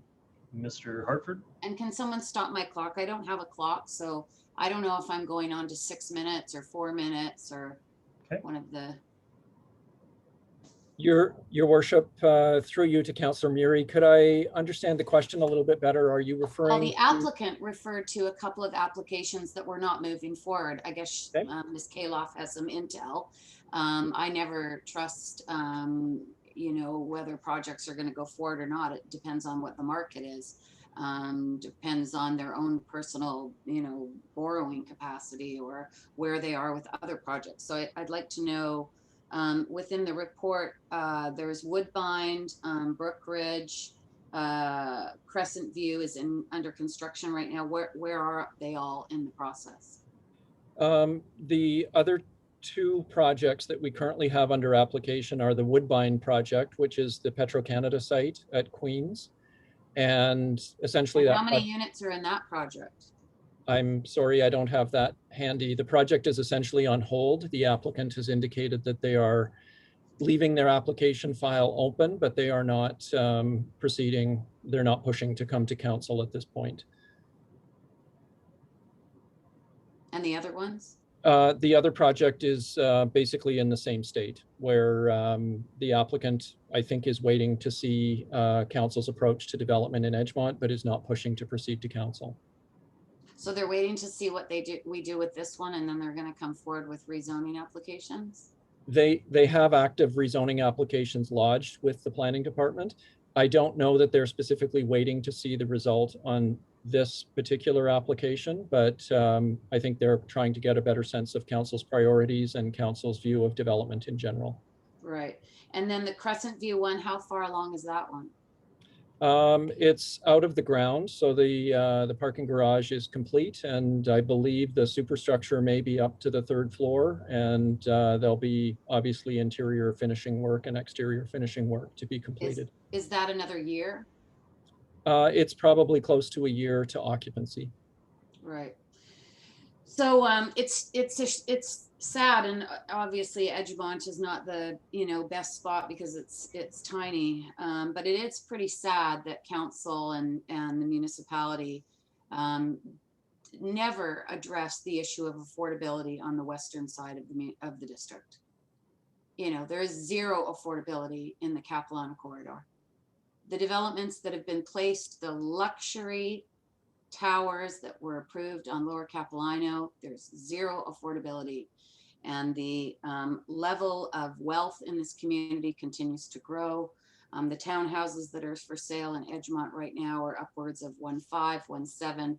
There's a 4-bedroom that is listed for $2.4 million a townhouse.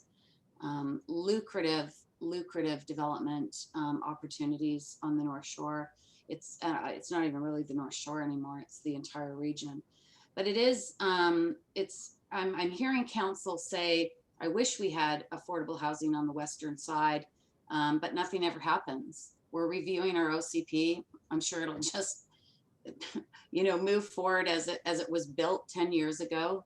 There will be no changes. The hotels in Lower Capilano, I'm sure will come forward with developments with boutique hotels and more luxury towers to capture those views that allow us to get to the numbers that we're seeing now. The most unaffordable place the municipality has ever been in is now. It's unaffordable in the city of North Vancouver. In fact, I will tell you, the rental market in West Van, it's actually cheaper to rent in West Van than it is in the district. You can get a house for cheaper than you can get half a house in the district of North Vancouver. Sounds like we're going to hearing. I will listen to the community. It's council's wish to go forward and listen. I don't feel like we ever get a handle on managing the amount of development. I thought this council might be different, and we might want to try to manage the amount of development. It just seems that it is business as usual. We continue to move forward with development applications. There's never really much of a break.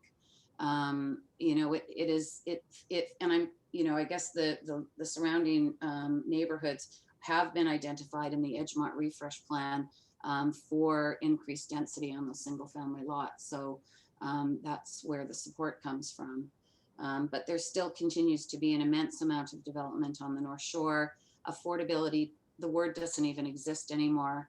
And we've got still a lot of infrastructure challenges and parts of our community that are out of our control that are considering vast amounts of density and development. All of this has to be managed, and we have to understand how we want our community to be shaped in the future. And I think we should all be very, very concerned about the valuation of and the assessments on properties in the district. If we wanted to try to create an eclectic community, it's the people that the gap between rich and poor is so wide now, we're never going to be able to get back.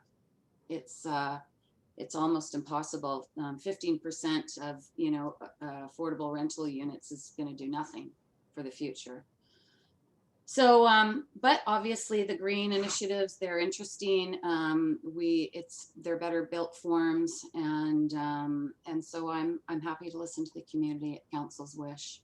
But I just thought we were going to be looking at trying to retain that eclectic nature of our community, and I'm not sure we're doing a very good job of that. Thank you, Councillor Murray. My own comments on the matter.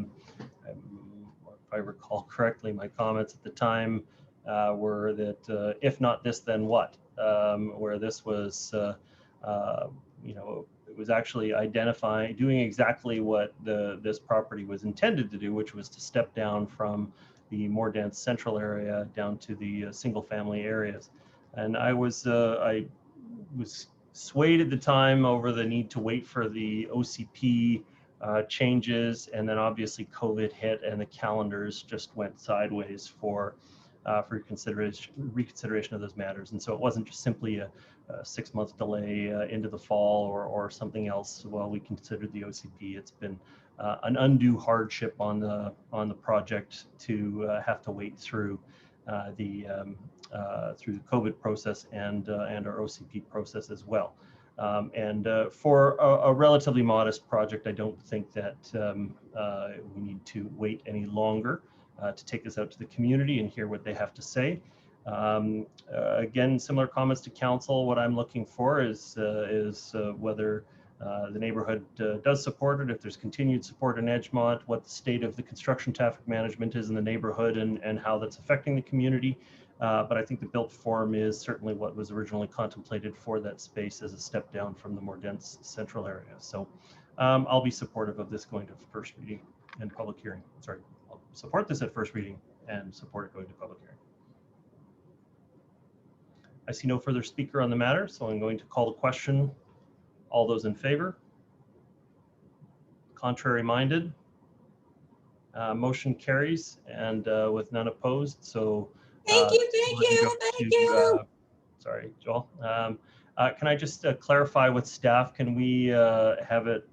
I believe that the public hearing time has been set aside in the calendar. Mr. Clerk, can you confirm the public hearing time? Yes, Your Worship. Tuesday, July 13th. Tuesday, July 13th will be when the public has an opportunity to share their concerns on the matter. So we'll look forward to reconvening this item at that time. Okay, thank you, Council. Moving on to item 8.5. This is the development permit for 2055 Purcell Way, Capilano University Student Housing Building. And I do actually have a speaker on this. matter. So I have Ryan Blades. Ryan Blades, can you hear me? Yes, I can hear you. Welcome. You have 3 minutes to address the council. Thank you. So Capilano University has been around for 50 years and has been a commuter campus throughout that whole period. We're looking to change that with this project. This would be Capilano's first on-campus student housing project, 362 beds and a 250-seat dining hall. The project or on-campus student housing, we believe, supports student attraction and retention on the campus. We believe it provides the opportunity for students to form lasting friendships and have access to campus amenities where they live. We also think that this will help contribute to a reduction in the number of students who are commuting to our campus. We know we've got demand through student surveys and through waitlists at our off-site leased housing facility at Dollarton. This project is in alignment with BC Government's Ministry of Advanced Education, Skills and Training to bring more student housing to post-secondary institutions across the province. We know that this project is aligned with Council's goal of providing affordable housing options here in the District of North Van. We believe that our building is going to be built to a very high standard in sustainability in compliance with Wood First, so light wood frame and mass timber. It's a LEED Gold equivalence and targeting BC Energy Step 4, the BC Energy Step Code. And we're targeting, or we expect this building to achieve up to an 80% improvement in GHG reduction over a LEED Gold equivalent design. It's being designed to provide an accessible, equitable, and inclusive environment. We have 100% gender neutral washrooms. We have many accessible bedrooms, accessible washrooms and shower facilities, accessible kitchens and laundry facilities. And through for the development permit, we've worked with the planners at the DNV. We've accepted feedback. We've adjusted the application accordingly. We've had the opportunity to hear from the community and make adjustments to the project based on their very important feedback.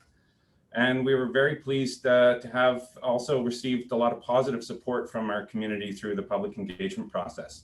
So we're very excited about this project, and we hope that Council will support the approval of this development permit for us. Thank you so much. Okay, and then returning to staff, Mr. Hartford, your comments on the matter? Thank you, Your Worship. As an introduction to this project, HDR Architecture has applied on behalf of Capilano University to construct a 6-story, 360-bed on-campus student residence. This project is separate from a private off-campus rental development being proposed to the east on Monashee Drive. The current proposal requires Council's consideration of a development permit, which includes 2 types of variances. One to the applicable siting area bylaw, which sets out the portions of the site on which buildings can be placed, and the second for parking requirements. The site of approximately 1.5 acres comprises the east half of existing parking lot 2 at the north end of the campus. The proposed 6-story building consists of 50 single occupancy dorm rooms, 155 double occupancy rooms, and 1 2-bedroom apartment for on-site staff. Communal dining, study, and laundry facilities are proposed to be located on the ground floor. As was mentioned by the speaker, the project is designed to meet Step 4 of the BC Energy Step Code and complies with the district Step Code requirements. The proposed green roof on the dining area will assist with managing stormwater at the site, as well as providing an attractive outlook for the dorm rooms above. The existing siting area bylaw for the university indicates that there will be no buildings in the existing parking lot where the new building is proposed. Development Permit 3420 includes a variance to the siting area bylaw to designate an appropriate footprint within the parking lot to accommodate the building. At the same time, the university is proposing a small expansion to the campus library and construction of a new early childhood care and education center, each of which require minor adjustments to the existing siting area bylaw. The revised siting area bylaw map that's attached to development permit 3420 accommodates the proposed student residence as well as the two other minor adjustments that are necessary. The construction of the proposed residence on the existing parking lot will eliminate 222 existing parking spaces, and the development permit includes a variance to required parking under the zoning bylaw. The total parking requirement for the entire campus is anticipated to be approximately 1,522 parking spaces, with a parking supply of approximately 1,223 spaces, a variance of 299 spaces. The most recent parking survey that was conducted at the campus was undertaken just prior to the pandemic, and that showed the peak demand for parking at 942 vehicles, or about 65% of the available parking on campus, indicating that a surplus is available. Moving forward, post-pandemic, the university is anticipating that approximately 30% of classes would be conducted remotely, and remote work programs for staff of the university would further reduce the need for commuting to the campus. So overall, parking demand is anticipated to be lower than it was prior to the pandemic, and even with the proposed reduction of parking spaces at the site of the student residence, parking should be sufficient. The student housing proposal is consistent with the OCP's existing institutional designation of the site, as well as the site's public assembly zoning. The project helps to address Capilano University's longer-term plans to create more opportunities for on-campus housing, as well as the district's objectives to reduce vehicle travel to the campus. Development permit 3420 with variances is now ready for council's consideration. And that concludes my introductory comments. That'd be Mr. Hartford. So I'll be moving the recommendation, and I believe the seconder, or sorry, Councillor Murray, your hand is up next. Were you seconding the motion? Yes. Okay, thank you. Okay, and so just for my comments on it, one, I think that it's critically important for Capilano University in its future to provide housing on the site and to transition to a blended commuter residence model. I also think it's critically important for the school to provide housing opportunities for staff, student, and faculty on the property specifically to make sure that people can, as an alternative, live close to where they work and study. And so I'm definitely supportive of this project. And also in future, I would like to see more of this staff, student, and faculty dedicated housing taking place in and around the facility. The parking lot 7 was always a nice flex space up there, the extra area, but I understand that you can't always retain these big open parking spaces, even though I know they were used for lots of different events and activities during the course of the week. But it's better to provide housing close to where people need to get to. So I'll keep my comments brief. I just think that this is important for our community going forward. We still have lots of transportation issues to tackle, partnered up with the university, but this kind of housing is going to be a great addition to the university campus life. Next speaker I have is Councillor Murray. Yeah, I'm happy to support this as well. I do have a question though. Was the parking survey that was conducted, did it take into consideration pre-pandemic the amount of students that park outside of the parking lots? Because those parking lots are pay parking lots, and we know we get a lot of parking down Lillooet Road. We get parking at Inter River from the college for those that don't want to pay. So was that taken into consideration with the, you're suggesting that there's a surplus, but only because people are parking outside of the college boundaries. Mr. Hartford, can you speak to that, or? I can, Your Worship, and through you to Councillor Murray. The study that was undertaken was specific to the university campus itself. It was undertaken in early March, prior to the pandemic being declared. Transportation department staff did review some options for how to survey the surrounding neighborhoods, and it was felt that it would be very difficult to determine whether an illegally parked car was actually associated with the university. So instead, what staff did was reviewed the history of bylaw complaints in the neighborhood. Again, all we were able to do was document the number of tickets that were issued. We don't know whether those tickets were issued to a resident who may have had an expired permit, or a visitor to a home in that neighborhood, or to a student.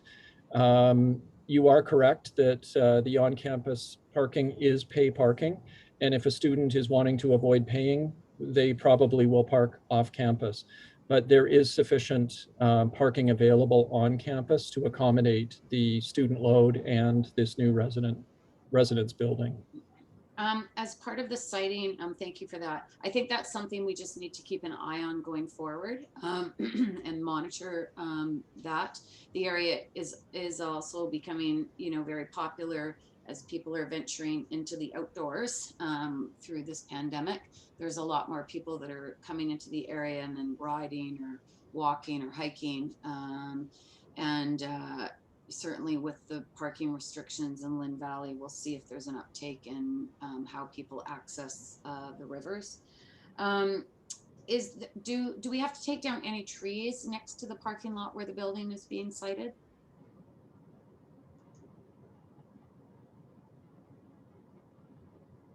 Sorry, through your worship to Councillor Muri, the area under development is essentially asphalt at the moment. So we would not anticipate tree removals to be required. I don't know whether Mr. Blades might speak directly to that. I just know the siting of the building because there's a lot of, there's a quite a significant green belt in between the parking lots and the campus, if any of it is being impacted. Mr. Blades? Yes, the building's set back quite far from that forested area. We worked with the planners on that. Actually, originally, when we had submitted our first preliminary application, the building was set closer. And so we created a much greater separation. Trees, we have a tree management program at the university where we have a service that comes in and tags trees that have died or need to be, have been deemed unsafe. So only things that would be taken down as part of this project would be any tree that was being managed as part of that program. And is the cost of the student housing competitive with other universities of your size going forward, the affordability? Yes, there's, we're targeting under 10% under market rate, or potentially greater if we can. There's not a lot of good comparisons for the type of housing that we're providing here, where it's a 2-bedroom or a single, and then a meal plan. So your kitchenette is not within your unit area. A lot of universities are providing bachelors. We went with this route because it's what we have modeled at Dollarton, on our Dollarton campus. And it's a positive environment, allows opportunity for students to make friends and have a roommate, as opposed to going into a single bachelor in your first year. UBC does have a comparable student housing building that's comparable, and our rates would be comparable to theirs, if not almost the same. So those rates wouldn't be transferring up to the university when this building is, the ones that are down on Dollarton right now, they're going to go up slightly or a lot, or? From the Dollarton, well, it's very different campus. This will be a brand new modern facility, modern kitchen. Dollarton is, I guess it's an aging property, and so the two are not exactly comparable. But the rates, also given the timing of when this building will be delivered, will be above what the Dollarton campus is currently. Do we know how much above?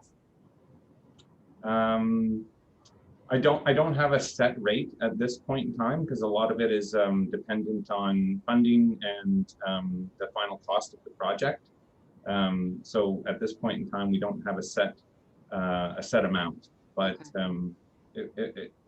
these will, like I said, we're targeting at least 10% below market rate for similar types. Yeah, so this is the kind of student housing that we've been trying to achieve for many years, and we appreciate that the campus was, the college or the university was able to bring this forward for consideration. It's, I think it will be a good project, and we want to keep it affordable for those students because it is, it's an expensive place to go to school in the province, and living is more expensive than ever. So we hope you keep those rates affordable for those future generations that we're educating. So I offer you my full support. Thank you. Thank you, Councillor Murray. Councillor Curran. Thanks. Hi, Ryan. Thanks for the presentation. Yeah, happy to support this as well for, I won't repeat everything everyone else has said. I do appreciate working towards trying to make this the best building that we can. I'll acknowledge that, again, we're not there yet, but I think that, you know, this is going to be great for the students that get to live there. I'm super stoked for them. I'm also like, this is going to be way nicer than any dorm I ever lived in. I think the green roof is amazing. I'm really excited about seeing more green roofs in our community. So I am excited to see that come together and what we can learn as a staff and as a community from some of that leadership. But I just appreciate the time that you took working with the community to make it a better project. You even moved it to protect more of the wetlands. And so I think a lot goes on behind the scenes, but we certainly appreciate that.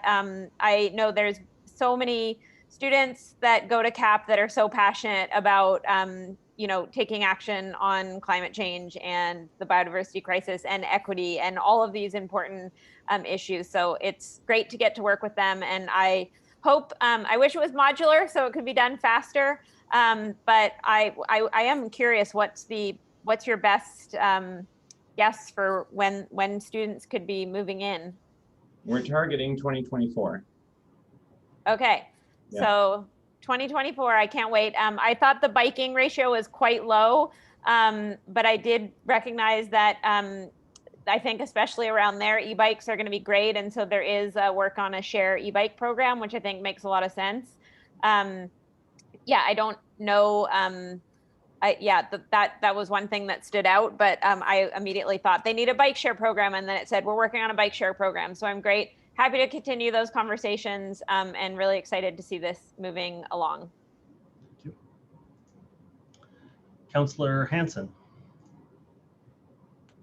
Thank you very much, Your Worship, and thank you to the proponents and everybody involved in bringing this important project forward. I'm very pleased to support the issuance of the development permit that allows the construction of 360 beds of student housing at Capilano University.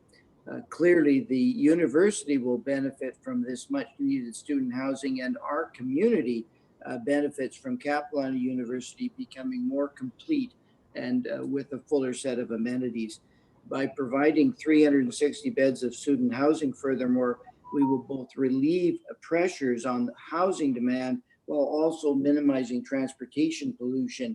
Many of those students would otherwise be commuting, in some cases, significant distances in order to attend classes.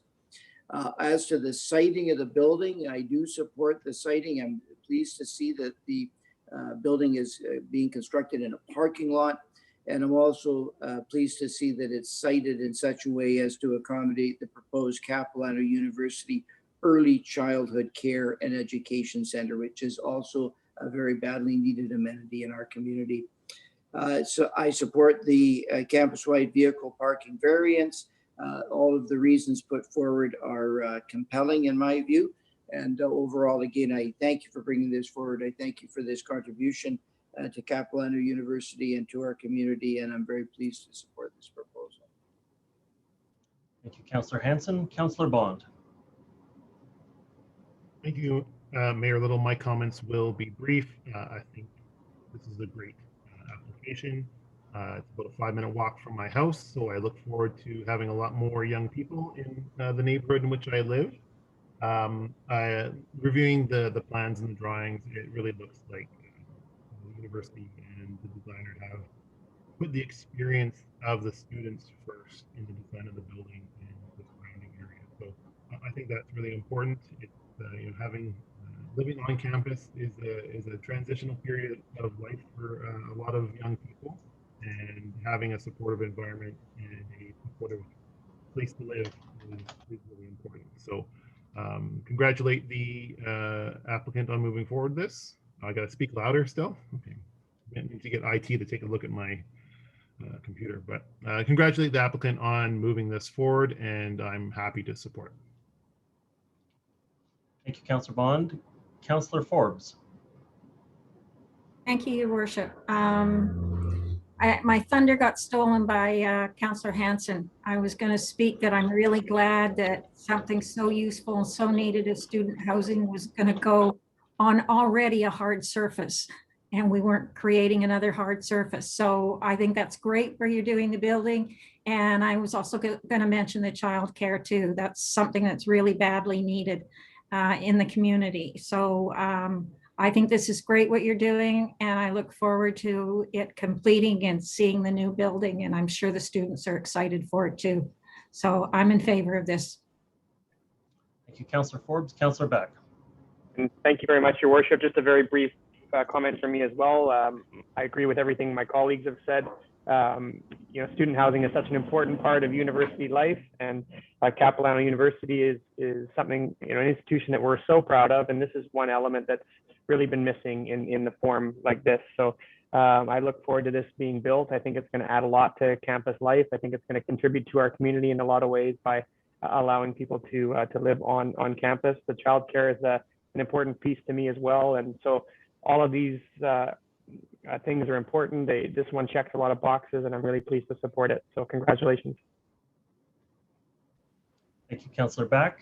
I see no further speakers on the matter, so I'm going to call a question on the motion. All those in favor? Contrary minded? Motion carries unanimously. Thank you very much. Thank you. The next item that we have, Council, and I'm minding the time, we're at 9:10. I'd really love to be able to get over to the annual report by 9:30 at the latest, and so just checking in on the time on that. So we have item 8.6. This is a development permit for 2048 Cardinal Crescent, and we have one speaker in favor, which is Stefan Wiedemann. Stefan Wiedemann, can you hear me?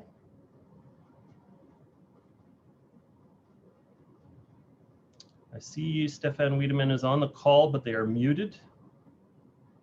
There we go. Is that better? Yes, it is. Welcome. You have 3 minutes to address the council. Thank you, Mayor, members of council. This site is at the end of Cardinal Crescent, and it's about a 20,000 plus square foot site. But there are three significant hardships that impact the site. The first is that it's a pie-shaped property with the narrowest end of the pie fronting onto Cardinal, which restricts the size of the front yard, making it difficult to meet the requirements of the bylaw for pedestrian and vehicle access to the site. The current property has a two-car garage on the property and a small house. Our proposal is to put a new single-family house onto the site with a two-car garage. There are 8 variances that we are seeking for this, and one of those is for the house, and the remainder, the other 7 are for the garage. The second hardship on this site is a 10-foot statutory right-of-way, sewer right-of-way, which serves the adjacent neighbor who spoke earlier, their septic requirements. And that completely bisects the site, limiting development of the residents to the uphill side of the property, as we can't functionally cross that statutory right-of-way for access to the residents. The third most significant hardship is that this site drops 82 feet front to back, with the lion's share of that being at the front half of the property. So working with planning, we've created a building which is terraced against the building. It does set into the site or into the hillside, significantly, but in order to preclude a lot of additional blasting, we've set the building back and stepped the massing, but we just clipped the top of the eave envelope for the main house slightly as a result of the sloping site. The site is an RS3 development permit area, which required us to provide a slope hazard and a wildfire hazard report, which we've done. It's been vetted by planning and accepted. And we're very cognizant, the site is also very heavily treed. And we're very cognizant of retaining the vast majority of the trees. In fact, we're retaining 38 of the 50 trees on the site currently. And we've spoken to neighbors about this retention and the possible windowing of those trees to enhance their views. In addition, we've reached out to the neighborhood to inform them of our proposal and to show them what we are looking at doing, and have submitted and received and submitted 7 letters of support. One of the neighbors was concerned about the variances to the garage height.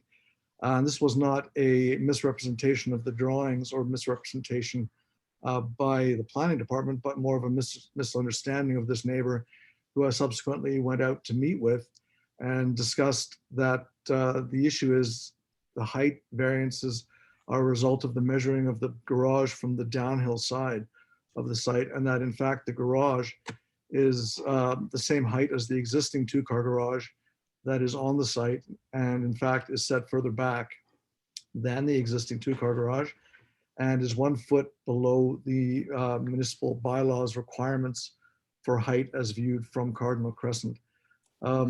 So from that perspective, the neighbor was quite happy because their impact on views was minimized, and we then discussed the windowing of these trees to enhance their views.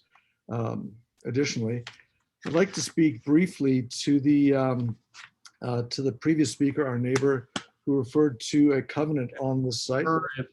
If you kept your comments on your application, I don't really want to back and forth between. No, you also are at the maximum of your 3 minutes allotted time to present tonight. So we thank you very much for your comments. Mr. Hartford, I'm going to go back to you for staff comments on the matter.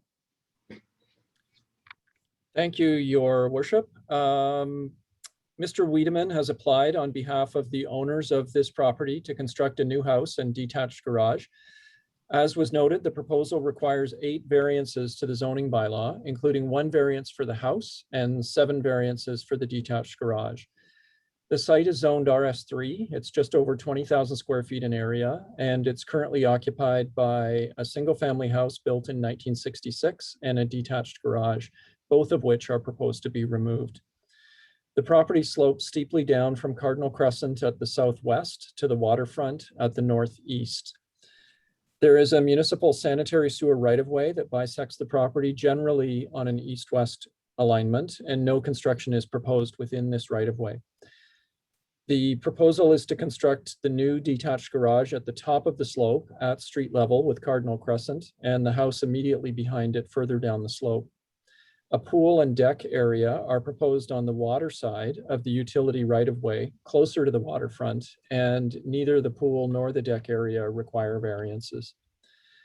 As the property slopes down toward the waterfront, the proposed house would generally not be visible from street level. In addition to the variances to the zoning bylaw, the proposal requires a development permit for slope hazard and for wildfire hazard. The recommendations in the slope hazard report submitted with the application and the wildfire mitigation measures from the arborist report are both included as conditions of development permit 2219. Given the siting of the house, garage, and pool, 12 on-site trees are proposed for removal, and 13 new trees are to be planted to assist in offsetting the proposed tree removals. Development permit 2219 is recommended by staff for approval this evening to allow for the construction of the new house and garage, and that concludes my introduction to the item. Okay, thank you, Mr. Hartford. I will be moving the recommendation. Is there a seconder on the matter?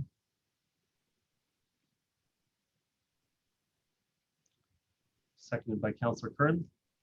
So just my comments on it. It's apparent that the The complexity of the site, which is a very large site, 20,000 square feet, is what's determining the bizarre variances that have to come up for the site. I'm sure specifically that statutory right-of-way that bisects the lot is very complicated.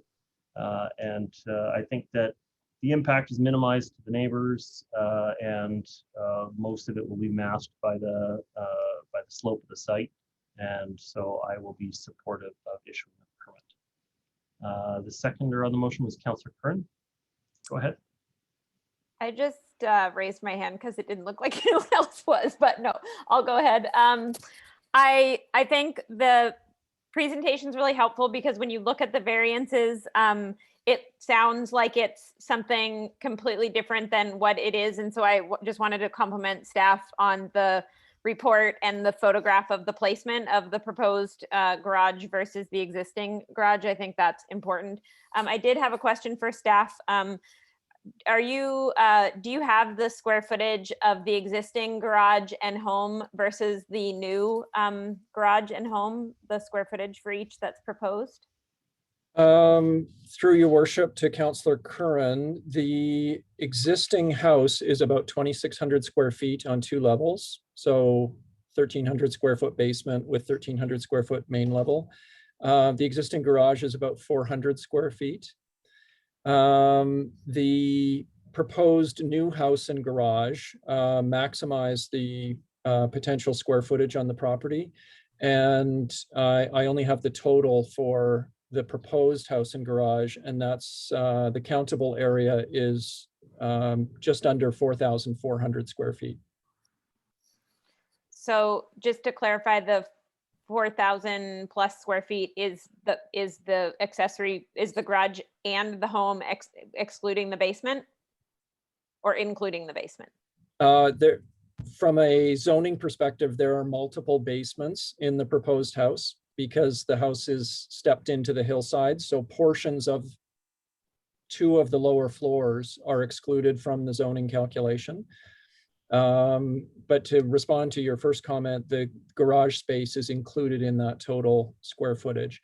I should note there is an exemption in the zoning bylaw for 400 square feet of garage space in this zone.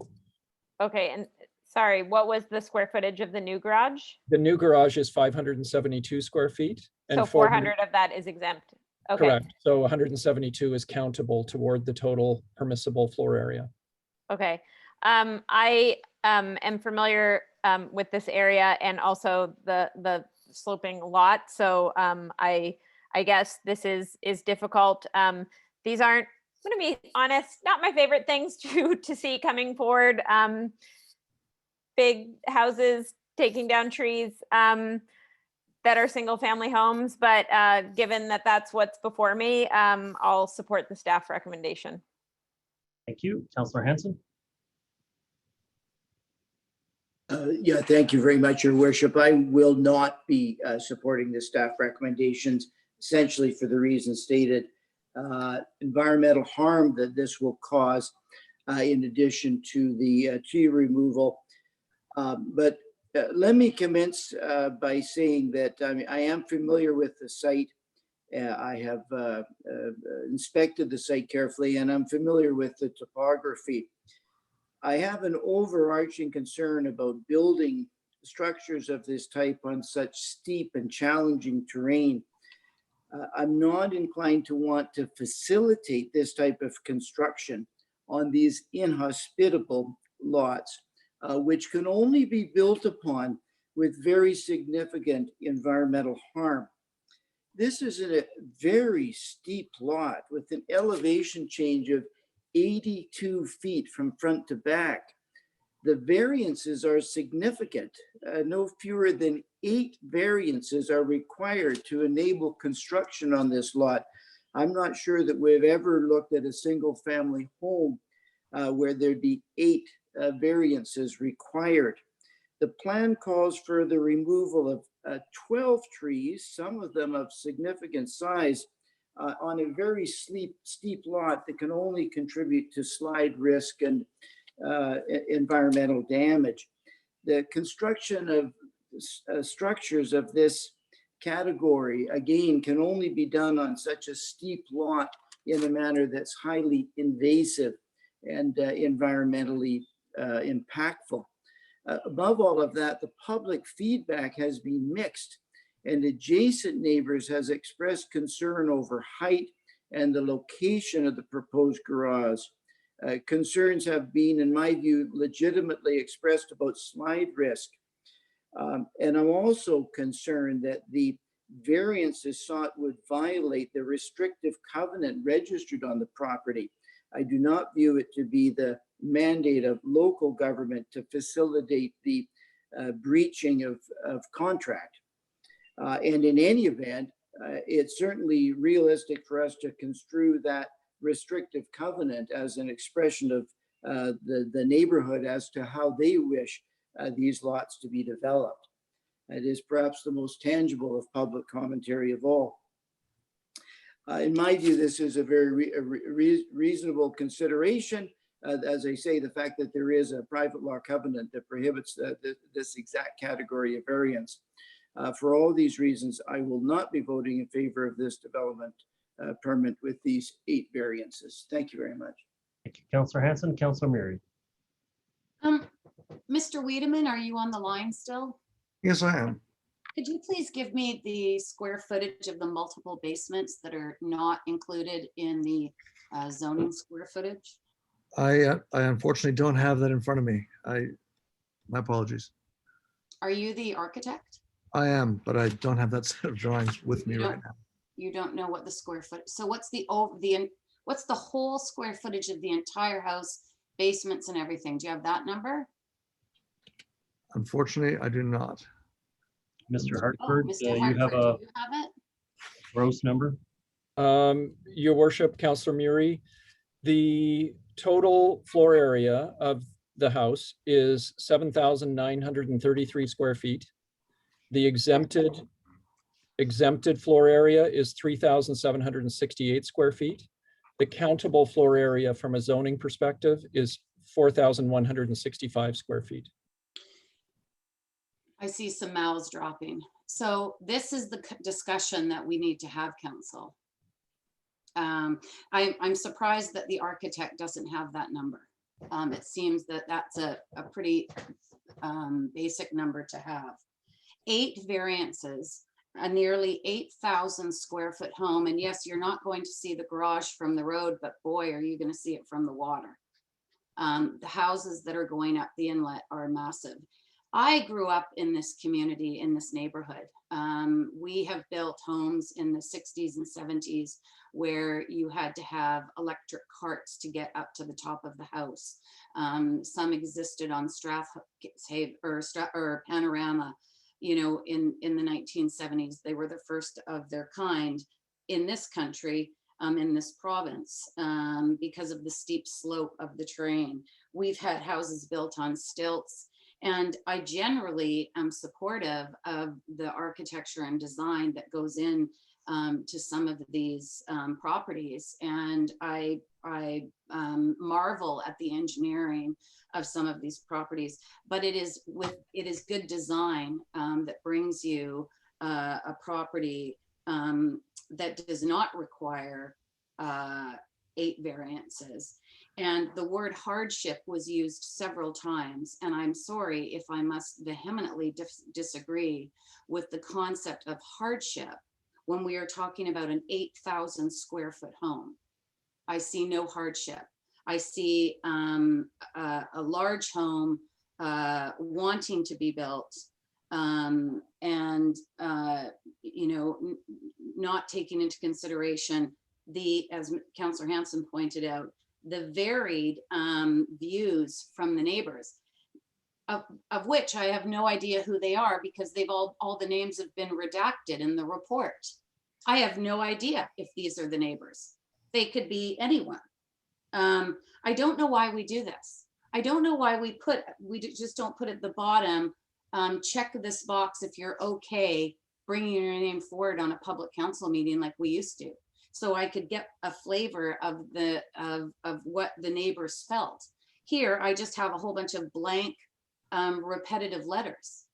So I think there's just a lot going on here. I have generally in the past supported the variances needed to build on the topography that is in this area. The variants are too many, too big, and I think only because they want to achieve a very, very, very large home. I think the variances could be well reduced with a different design. And I have concerns with the neighbors in their positions and perspectives on this application, so I won't be supporting the variances. Okay, thank you very much. Next speaker I have Councillor Kern.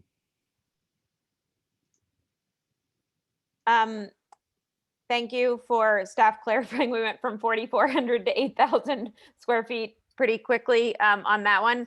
I think that that is something that we need to discuss, and we have been talking about basements exemptions. But I also just wanted to clarify that that 7 of these 8 variances that we're talking about are specific to the garage. So they're not, it unfortunately doesn't have, or fortunately, depending on how you look at it, there's 1 variance for the house, which is the maximum eave height, which is 0.5 of a meter. So I think it is important to just know that the variances that we're having to vote on now are primarily for the positioning of that garage, which is going from set 572 square feet from 400 square feet. So it's not really about the house. And so that's a much bigger discussion that I agree we should have. Like I said, don't agree, but this is like what we're faced with voting for is what's before us now based on our current zoning. Councillor Kern, Councillor Forbes. Thank you, Your Worship. The first thing that stood out to me was the number of variances. And the second thing that stood out to me was the responses from the neighborhood. As Councillor Murray has said, I can't tell if they're neighbors. I don't have the names. You know, it's a form letter. It could be anybody because of it being redacted. And I also think that the responses, you said you had 7 positive responses. Well, I think it's a really mixed bag here, and I'm coming away with it leaning more to not being positive. I'm also concerned about, as Councillor Hanson said, you can't build into a cliffside like that. I mean, and we're building in 8,000 square footage into a cliffside without having some kind of impact on the environment, on the potential of the slope. And I think we're trying to put a house in where a house really this big anyway doesn't belong. And I think that I also was surprised that the architect didn't have the number, gross number, or the number for the 2 floors that aren't counted. But now that we have it from staff, it's pretty evident that what's trying to happen here is a very, very large lot on a very, very imposing 82-foot drop from the top to the end. So for all of those reasons, I'm not going to vote to put this forward. I'm glad that it has come before council, so we've gotten to see it, but I won't be in favor of it. Thank you, Councillor Forbes. Councillor Murray, second time speaking. Well, I was just going to say that the, you know, in regards to the comment by Councillor Kern for the variances of the garage, the property is and the structures are designed as one. What is the basement square footage of the garage? Was that the 572 square feet? So there was an exemption, Mr. Hartford spoke about. Your worship, through you to Councillor Murray, there is no space below the floor of the garage. The 400 square foot exemption is written into the RS3 zoning, and that would apply on a flat lot as well. But part of those variances are also for setbacks, are they not? You're correct. 15-foot setback for a roof overhang. 144 square foot set. Sorry. So there's a maximum eave height of 1.67 feet. Parking structure setback from the property line of 16 feet. Maximum height a 17-foot variance. Again, that's design. Because it's got a pitched roof. Is that not correct? Your worship, Councillor Murray, the origin of the maximum height variance is mainly due to where we measure the height of the structure from. From the bottom. Correct. Yes, from the bottom. Right. And then the setback from the house. There is no variance for setback from the house. Right. And then the parking structure required in the front yard, a 241 square foot variance. Could this, so I think back to the concept of hardship, hardship for me would be no other way to do this. But because the house takes up so much of the square footage of the property on that downhill slope, is there, through design, there would have been another way to present this structure without variances? Councillor Murray, I'm going to need you to draw to a close. You're well over the 6 minutes. Oh, I'm just asking questions, Mayor. Mayor, a little sorry about that. Okay. Thank you very much. Okay. Councillor Curran, second time speaking. Can I just ask a clarifying question? We have been talking about revisiting single family zoning. Could staff give us an update of when that is expected? We've just done a round of single family zoning review. Mr. Milburn? Thank you, Your Worship. There were some specific items that Council provided direction on to bring back bylaws. Council recalled there were amendments that Council approved to retaining wall height and the height of accessory structures, as well as the RS1 zone. And then we have some other just general information that we are following up on in terms of noise, potential measures to regulate that. But Council continues to express an interest to have a further workshop and to discuss basements, impervious surface area, and other items. And so that would be scheduled with Council's direction into the future workshop schedule. Thank you, Worship. Thank you. Councillor Kern, does that complete your comments? Okay. All right. Councillor Bond. Thanks, Mayor Little. Can you hear me now? Yes, I can. Okay. I'm on a different camera and mic setup here. So if my eyes look around, I'm just looking at my work. But I have a couple questions, and I'll general comment. I think Council's getting into the weeds a little bit. We are not architects, we are not house designers, and trying to determine what type of house might be designed and built on this lot at a council meeting is a little bit, I think, getting into the weeds for council discussion. But the height variance with respect to the garage, is that under our new accessory height structure for the or the new height limits for the accessory structures that council recently passed? Mr. Hartford? Your Worship, Councillor Bond, the variance is contributed to by the change in approach that was approved by council recently. Would there have been a variance necessary if that on the height of the accessory structure if those changes weren't made? I don't have an option 1 and an option 2, but I expect that the garage would have required a variance under the previous regulations as well. Okay. The existing house that is on the property, would it comply with existing zoning and bylaw and all the different types of variances that would apply if it were to rebuild the existing house? Your Worship, Councillor Bond, that's a difficult question to answer.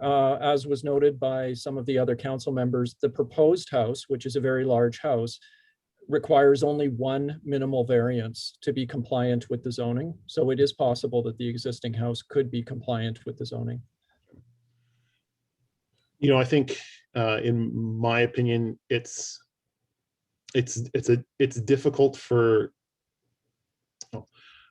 I don't think it's necessarily the right role of council on an individual application to make kind of sweeping generalizations. The variance for the house is rather small, and while many people on council and probably many in the community do not like an 8,000 square foot house or how it's sited on a particular property, the way to change that is through generally the zoning. It seems like a very similar house could be constructed, and all of the impacts that have been mentioned in terms of building into the slope, removal of some trees, would still apply. And so I don't see that small height variance for the eave height to be saving the lot in any way from a very large house being constructed. So I can tend to agree with Councillor Curran there. Most of the variances are for the garage. You know, if it seems that it would be, at least from what's presented in the report, quite challenging to allow a parking structure. So if this is what's forward at this point in time, I tend to agree with Councillor Curran. It's kind of in line with what would be a reasonable variance, at least for the house. And if council thinks that a garage is an appropriate use for, or appropriate structure to place on this site, then you know, I think the variances seem in line with that. So I'll wait to hear if anyone else has some more comments before I make a final decision. I don't have any other speakers signed up this time. Give you 10 seconds. Oh, Councillor Forbes, second time speaking. You knew I'd come back.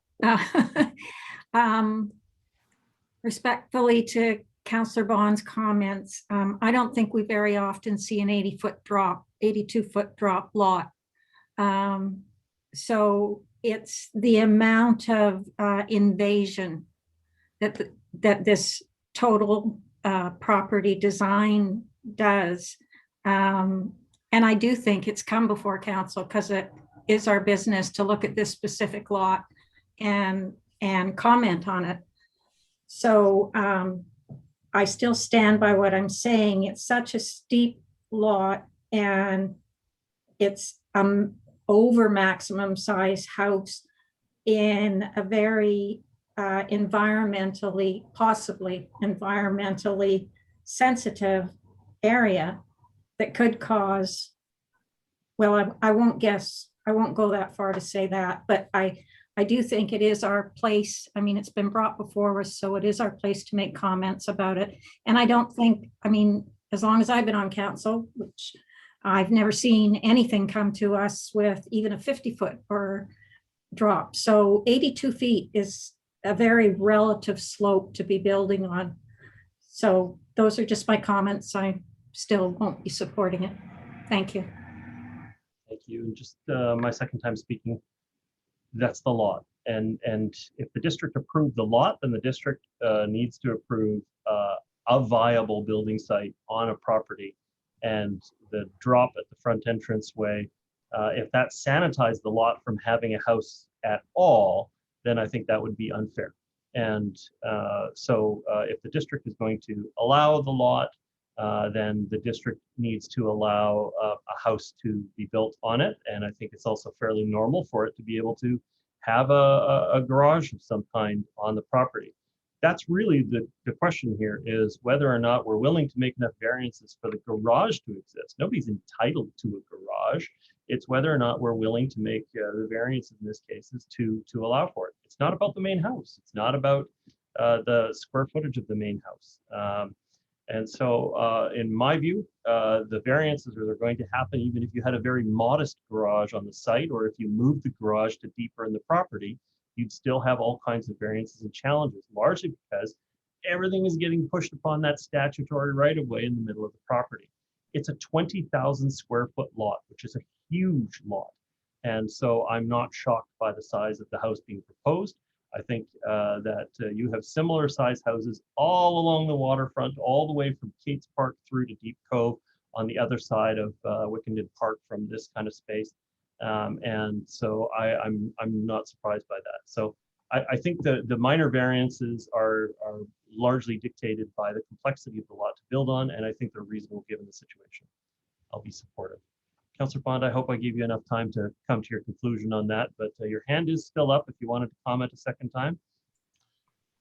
No, just that I think, well, yes, I guess, yes, I would like to comment a second time. I think I'm in agreement with you, Mayor Little, and generally on more complex interpretations of the zoning bylaw and the various variances in setbacks and those types of things. I rely on staff. They are the professionals that are doing this, and in this case, the staff are recommending that the variances be approved. So I'm going to go with our staff recommendation on this. Thank you. Councillor Back. Thank you. It's very interesting to listen to everybody's comments on this. I wasn't totally sure how I was going to vote on it. I think to your point, Mary Little, we're not debating whether this is too big a house. We are talking about the garage. It is a very challenging lot, but I think the variances they're asking for ultimately are fairly reasonable, and so I'll be supporting it. Thank you. Thank you. See no further speakers, so I'm going to call the question on the motion. All those in favor? Contrary minded? Motion carries with Murray, Forbes, and Hanson opposed. Does that match your record, Mr. Clark? That's correct, Your Worship. Yes. Thank you very much. Okay. The next item, I hope will be a relatively quick up and down, and then we need to move on to the annual report. This is item 8.7, results of election by voting for the 2021 School District 44 trustee by-election. I will be moving the staff recommendation. And is there a seconder on that? Second. Just move for a seat. So second by Councillor Back. Just quick comments. Just wanted to pass on my congratulations to Linda Monroe, the candidate for her successful election to school board trustee. It's going to be a complicated year leading up to the next general election, which will replace all of the seats, but wish you well in your year. I also want to pass along my congratulations to the clerk's department and their staff for running an excellent election. I heard no complaints from the community for how it was conducted, and so once again, just wanted to express my appreciation. Any other comments from council? Let's congratulate all of those that came forward to run. Yeah, I think it's important. That's right. Everyone who put their name forward, glad you put your names forward. Councillor Back, you had some comments? My congratulations as well to Linda Monroe, and my thanks for everyone who put their name forward. It's not an easy thing to do, as we all know, so thank you very much. I thought the election went well. I was going to ask, maybe the clerk could comment on the results. They seem to take quite a while to come through, and I don't know if you could comment on that at all. Yes, Your Worship. For the 1% of us that were madly refreshing our screen, waiting to see the numbers, Mr. Gordon. The results for the by-election, even though it's smaller, the mechanics are the same with a general election and a by-election. So the timing really isn't different, and the timing this year was typical. The results, the final results, the counting that day, generally are always available about 10 o'clock. That gives us 2 hours. I know people probably expect, because we use automatic tabulators, that at 5 minutes after 8, the results are in. It does take probably 30 to 45 minutes to have the memory sticks brought in from the various locations. And we still have to run close and produce results for the 2 advanced voting days, 2 separate machines, and we have to process the mail ballots as well. So there's still quite a bit of work to be done in counting ballots after 8 p.m. And generally the results from the voting locations are in and ready by 9:15. And it's, like I say, consistently about 10 p.m. And that's my commitment, no later than 10 p.m. to produce the full results. If that explanation helps. Yes, that's helpful. Thank you. Yeah, it did seem like it was a long time, but appreciate what you're saying there, and that does take time to get everything back to the hall. So thank you. Thank you. Councillor Hanson, further comment? Yeah, thank you, Worship. I'd also just like to personally congratulate and thank everyone who stood forward to put their name forward for election. Question that I would ask, and perhaps we don't have the answer now, but if we could get a reckoning as to the cost of the by-election, when would that be available? Your Worship, to Councillor Hanson, I'm just finalizing that now. We will be invoicing the school board to recover all of our costs. Normally, when it's done, the trustee election is done in conjunction with the general municipal election. Well, the same rule applies. They just pay any incremental costs. They generally get a pretty cheap ride when we're doing it for the municipal election. However, given that this was a standalone trustee by-election, they pay the full shot. So we had initially estimated $87,000 for this, and just pulling the final invoices together now, it looks like it will come in just a shade under $84,000. Thank you very much. Okay, seeing no further speaker, the motion is to receive this information. Call the question. All those in favor? Contrary minded? Motion carries. Thank you very much. And at the beginning of the meeting, we varied the agenda to move 8:10 forward to this time slot here. The annual report has a special place in the community charter for feedback, and we don't like to have a situation where we're pressed for time when we have the discussion about the annual report. Yet here we are again, where we're going to be up against the clock on it. But I will go to Mr. Stewart for your comments, and I will encourage all members of council, of all staff, to be brief on their comments. Your Worship, I'll be really brief. We're obligated under the charter to produce an annual report. It combines a combination of both financial information and metrics in terms of the way we view our performance. And I really don't need to say much other than every year we have community input, and this year we've reached out in advance, particularly with those members of the public who are interested. And we amend the format of the report based on the input that we have. But the fact of the matter is we're obligated to provide that to the province. And I won't say anything more unless Mr. Wardell wants to comment. Mr. Wardell? Yeah, just coming live here. Yeah, so through your worship, yeah, this is the public's opportunity to provide input to council at this meeting tonight. Staff have gathered all questions that have been provided in advance and will respond to those in the next few weeks. Staff have also met with residents that have expressed an interest in the annual report and physically met with those residents, and held a second meeting last week through Mr. Danlick's office. So staff have done some advanced work on this, and it's over to the public and council. Sorry, in case there's no comment from Mr. Danlick, then it goes straight to the public at this point? Straight to the public, yes. Thank you so much. Okay. I have a speakers list that's been created. I have Corey Koss followed by Peter Teven. I think I don't know how much time each of you intend to speak for. I'd be inclined to do, like we do for public hearings, where it's 5 minutes and then a check-in in 5 minutes. I think I'm inclined to carry on that practice for this, but I don't see. Is Corey Koss on? Dr. Koss, can you hear me? He's there, Your Worship. I'm here. Yes, I'm just I got finally the ability to start my video. Just for time management at this point, Dr. Koss, if you had to guess ballpark for how much time you need for your remarks this evening. Well, I'm not sure if that's a fair question. The time I need might be just 30 minutes. The time I would like to have is about 2 hours. So I think that gives you an idea of how little I'm going to actually touch on this whole issue of the Mr. annual Keating, can I report. just check in with So- you? How much time are you thinking you'll need for your remarks? Sorry, was that question for me, Your Worship? Mr. Teven, yeah.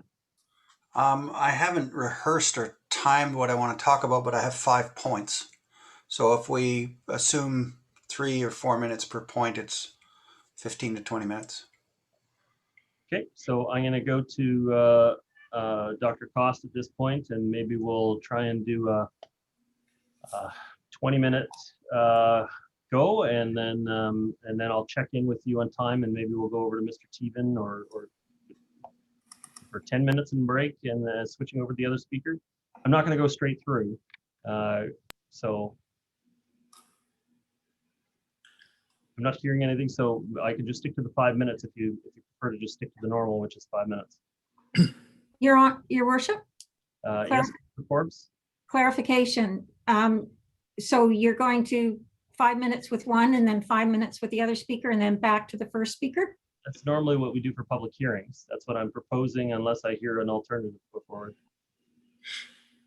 Well, because there's no time restriction on a person, I think they should be able to finish the report in whole, rather than be interrupted and then have to come back and kind of get their place again.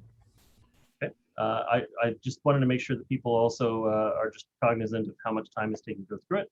I will just ask one question to the clerk. Mr. Clerk, what are our options available to us? We're sitting with 35 minutes left in the regularly scheduled period of time for the meeting. We then can extend to 11 o'clock, and it takes unanimous consent to go beyond 11 o'clock tonight. If it looks like we're not going to be able to complete the reports by that time and council's input on the matter by that time, then are we scheduling spillover into tomorrow night and doing an emergency additional meeting, or what is it you would propose as a backup? Your Worship, I would propose reconvening at 7 p.m. on Monday, June 28th. We have a workshop. Council's available that night. We have a workshop from 5 to 7 p.m. It would seem logical to pick up the annual report again if we need additional time at 7 p.m. on the 28th. Okay. All right. Well, I'm willing to take that feedback from Councillor Forbes that try to keep it as packed together as possible. What I'm going to do is I'm going to set the timer for 20 minutes, and I'm just going to check in with you at 20 just to remind you that we're at 20, and then we'll check in again after that time. But Councillor Forbes, thank you for your suggestion. Dr. Cost, the floor is yours. Well, good evening again, Your Worship, members of council. There's a lot to talk about here. And it's fundamentally about telling our residents through the annual report how well the district is doing in all aspects. The financial aspect is just one small part of it. And as I present certain things, I think it'll become clear that my stresses are in quite different areas than the annual report per se goes into. So as a preamble, the main body of this overview is going to be more or less reading some of the text here, which I hope the audience can see, is related to this annual report. However, I also, I have a dog in my room here, shipped from Belgium to go to my daughter, so I hope he will be well behaved, but he wants to stick close by me. However, I've also attached to the report I sent to council the 2019 annual report, which I was unable to really get into, or certainly not complete, at that public meeting due to the 11 p.m. termination of that council meeting. So the first point, near the beginning of the report, it would be nice to show some key graphics or tables, such as the 2020 average tax bill. You can see page 49 of some reference that I refer to council below. And like page 5 of reference F, which gives at a glance stuff that the public really wants to know. Right? You know, it just doesn't want to know all the stuff you have out there, all the announcements by various people, important people, yourself, your worship, and you know, people in charge of finances. But they convey very little information to the public. I would like to have something which talks about our vision and our mission statements. We have them somewhere, but they should appear in the annual report, just to keep track of what our vision is and what our mission is supposed to be. And does this report lead us into that vision or mission? And of course, I did attach the table of contents, which is in some municipalities is much more copious than what we have. Now, the second point, on page 9, we introduce the 2019 to 2022 corporate plan. Now, the corporate plan really is something that's linked quite closely to the annual report. Why these two plans have not been merged, I have no idea. And the corporate plan, as eventually determined by the link that I show here, presents snapshots of different things that you have to click on in order to see the whole document. I am really puzzled that there is no place that you can click and say, please give me the whole document in one piece so I can read it offline if necessary. No, I have to stay online to actually read it. And that's not a tolerable situation for a person seeking information. Number 3, what specific programs are documented by the district in the annual report that allows for grant applications to say improve the energy efficiency of the home?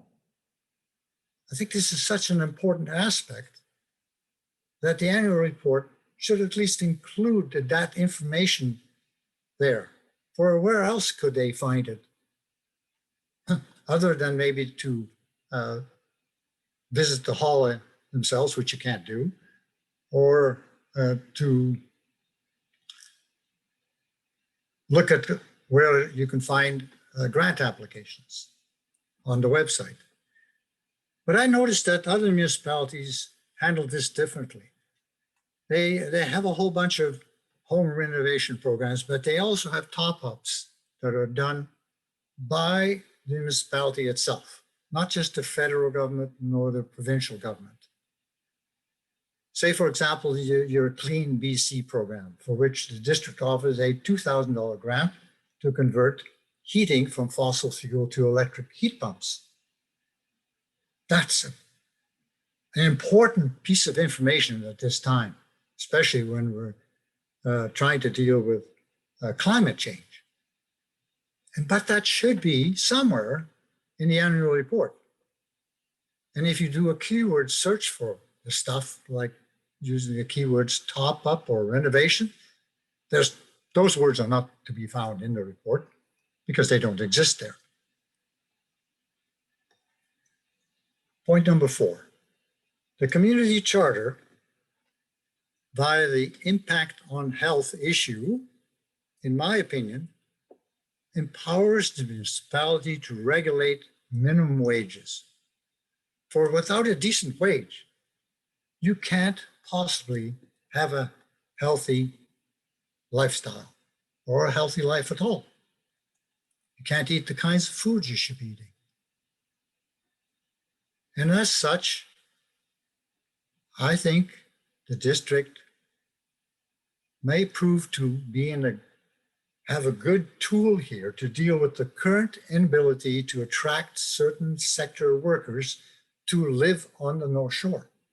We need their services, but we also don't want them to have to commute to and from the North Shore and create a traffic situation which is untenable for those who really do need to cross. Point number 5. It may be useful to know how many workers commute to and from the district daily by way of the private sector, the automobiles, or public transport. That's really an important measure, which I thought would be included. It's such a touchstone. Are we doing better if we move towards public transportation away from private use of the automobile? Now, I admit COVID caused a severe shock to the public transportation system because nobody could really trust it, and people were buying and moving the cars in droves.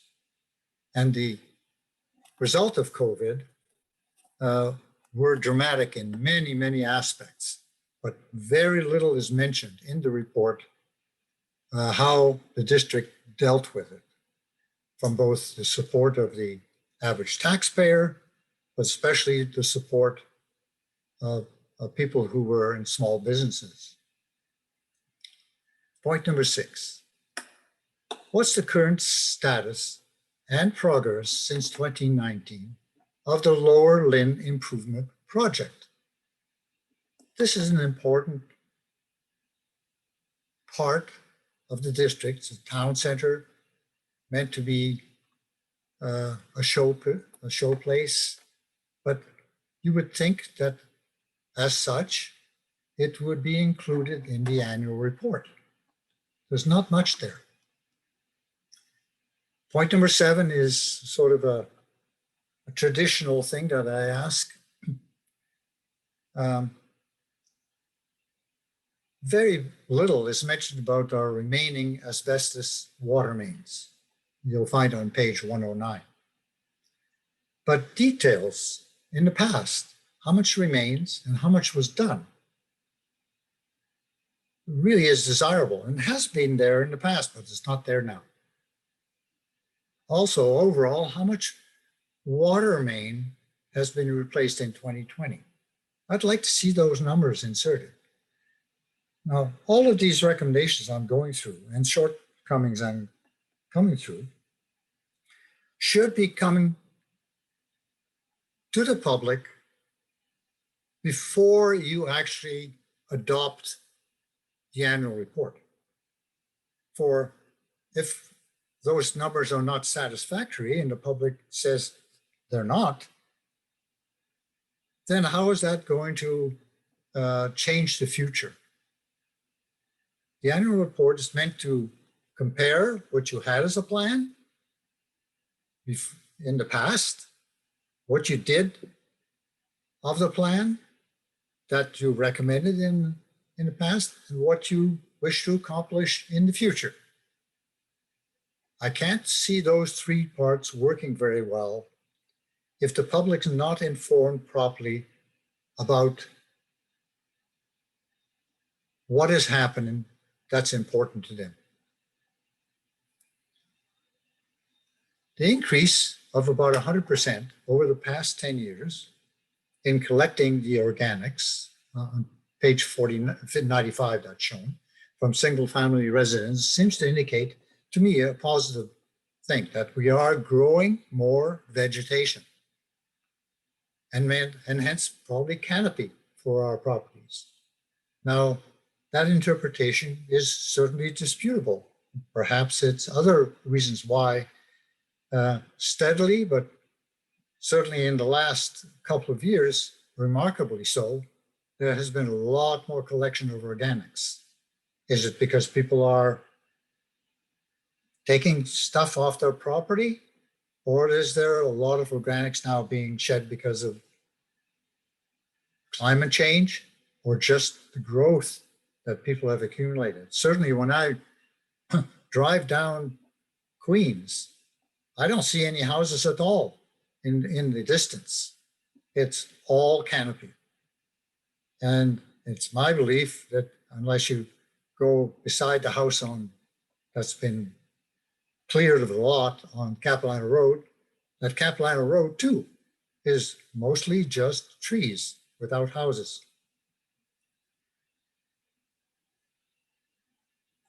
Number 9, what is the trend in the percentage of residents who actually use the recreation centers? It's hard to get hold of. I know everyone who attends the rec centers is subsidized by our taxes by about 50%.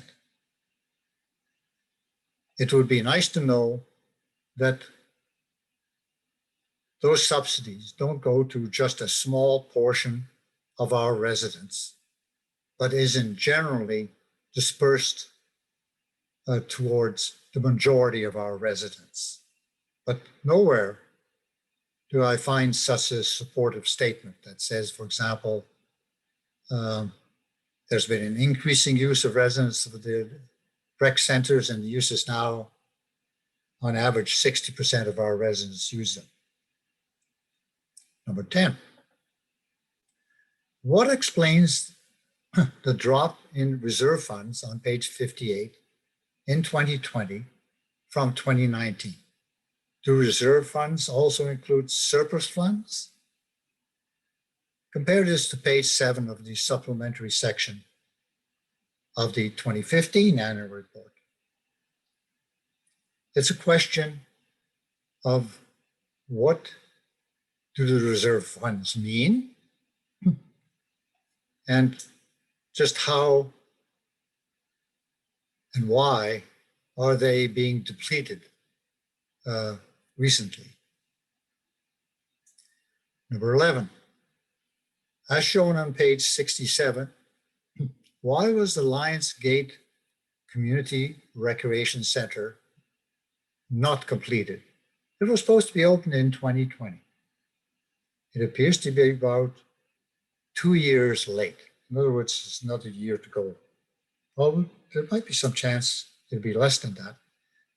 But that's a long time to delay a project on which the community relies, to have a community recreation center.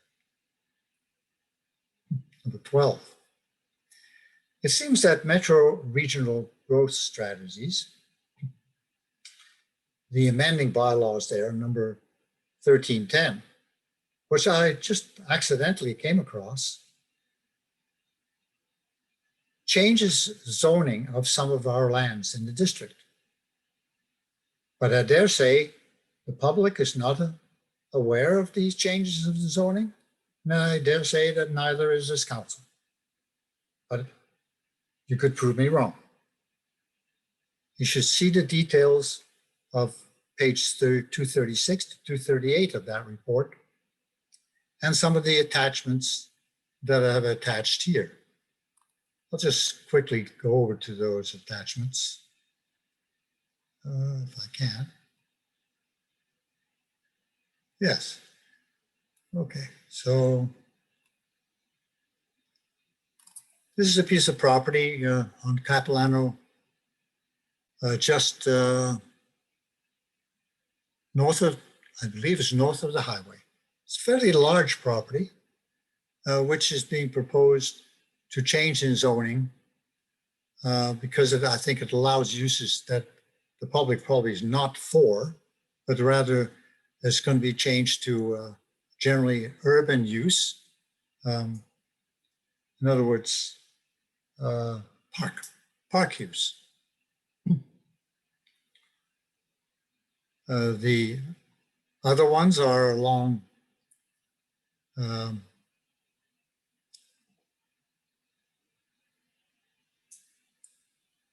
again, they're along Indian Arm near Thwaites Landing, if I've got that word pronounced correctly, but at least it's stated here. And a lot of these properties are being rezoned to be, the current designation, it says, is conservation, recreation, rural. And you will be interested to know what the GVRD is going to rezone these lands to. And similarly, along this is up in the Woodlands area, I believe. The North Vancouver District development just sort of stops here, and there are lots along this area. And the current tenure is to have them, these as fee simple properties that could be developed into homes. And I think the designation is to have them as a park style use. So this is the surprise that I sort of ran across, that there are changes happening by owners, in this particular case, Metro Vancouver, of properties along the District foreshore and along Capilano River, which have impacts on our residents. Number 13, the fire and rescue response times and the value of property saved. In the past, we've seen the worthiness through other measures, but I kind of like to know how the response times have gone, especially considering that sometimes we have quite a bit of congestion in our transportation network, and the value of the property that they have fought to save. Point number 14. I'm still a strong supporter of strong public engagement framework, and to that end, the district website should be enhanced to be more public friendly. I do not find it public friendly at all. To search for stuff is almost impossible.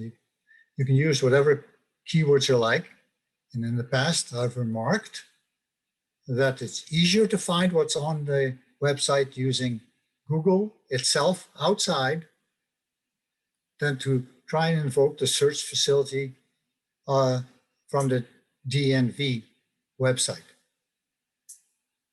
I would also urgently request again, as I have for years now since it was taken away, that you restore access to the archives web material pre-2010. I have much of that on my own computer.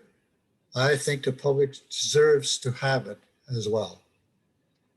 To me, there can be no more excuse for not allowing the public to access all of the archives going back so they can see, for example, who was mayor of the district in the past and other things.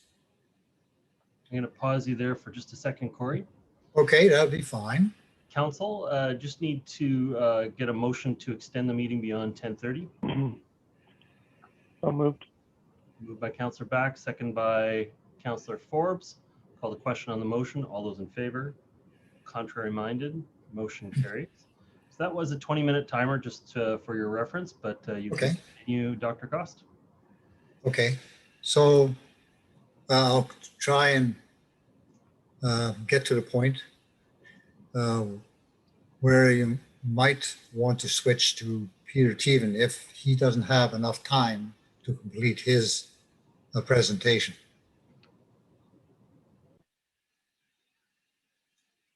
Uh, 15, I think I was at. I stated on page 12, revenue shortfall due to facility closures. So it discusses that, and it's correct as far as it goes.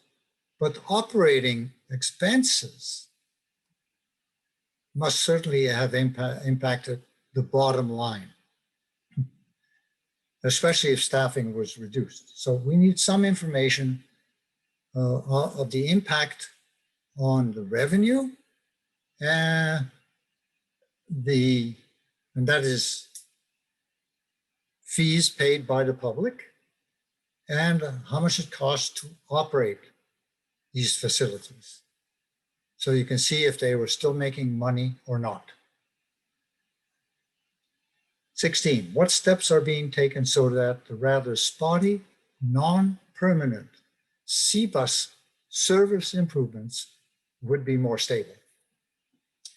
For a generation now, I've watched C-bus progress in the number of C-buses, in the times that they serve, whether this time was a half hour, 15 minutes, or 10 minutes. It ping-ponged back and forth ever inconsistently over the months and over the years. And I think that issue should be addressed and monitored through our annual report. Where else are we going to see it? Number 17, largely due to COVID-19, there appears to be a new reality about future ridership for any of our public transportation system. I've read extensively about transportation systems and the COVID impact on them worldwide. Nowhere in our report is there a study or a vision of what the reality is going to be in the future and what is going to be the planned response if the public doesn't come back to the public transportation system.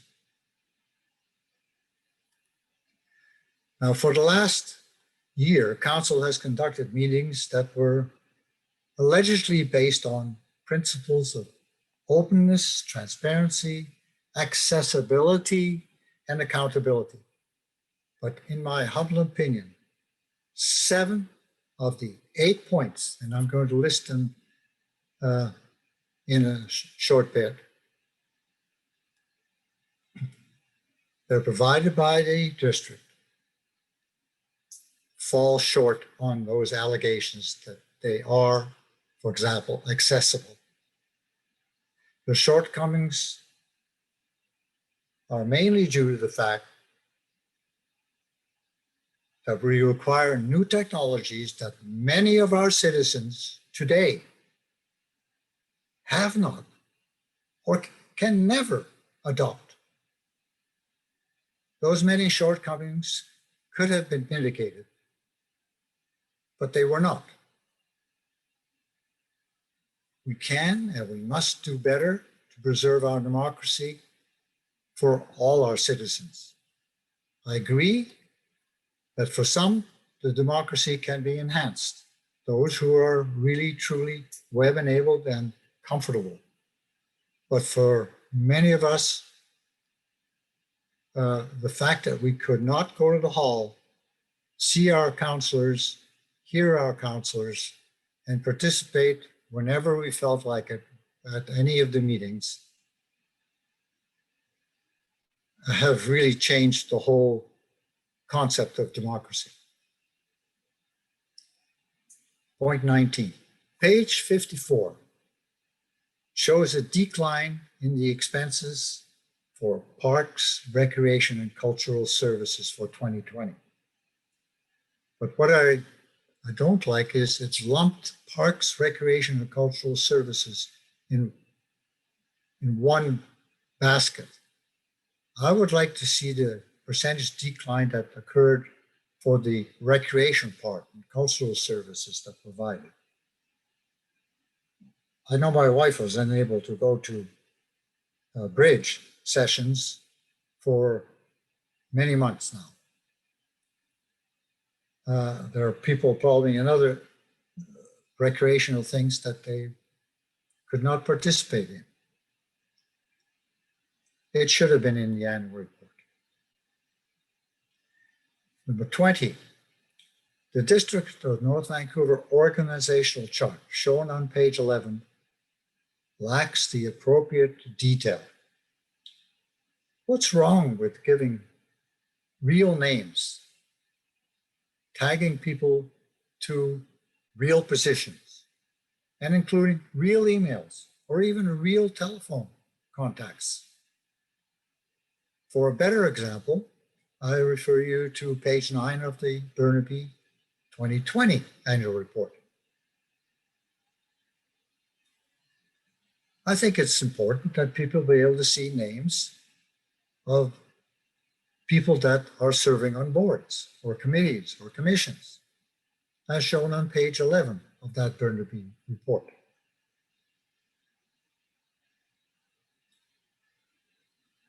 I've already mentioned, this is the reference to these 3 drawings.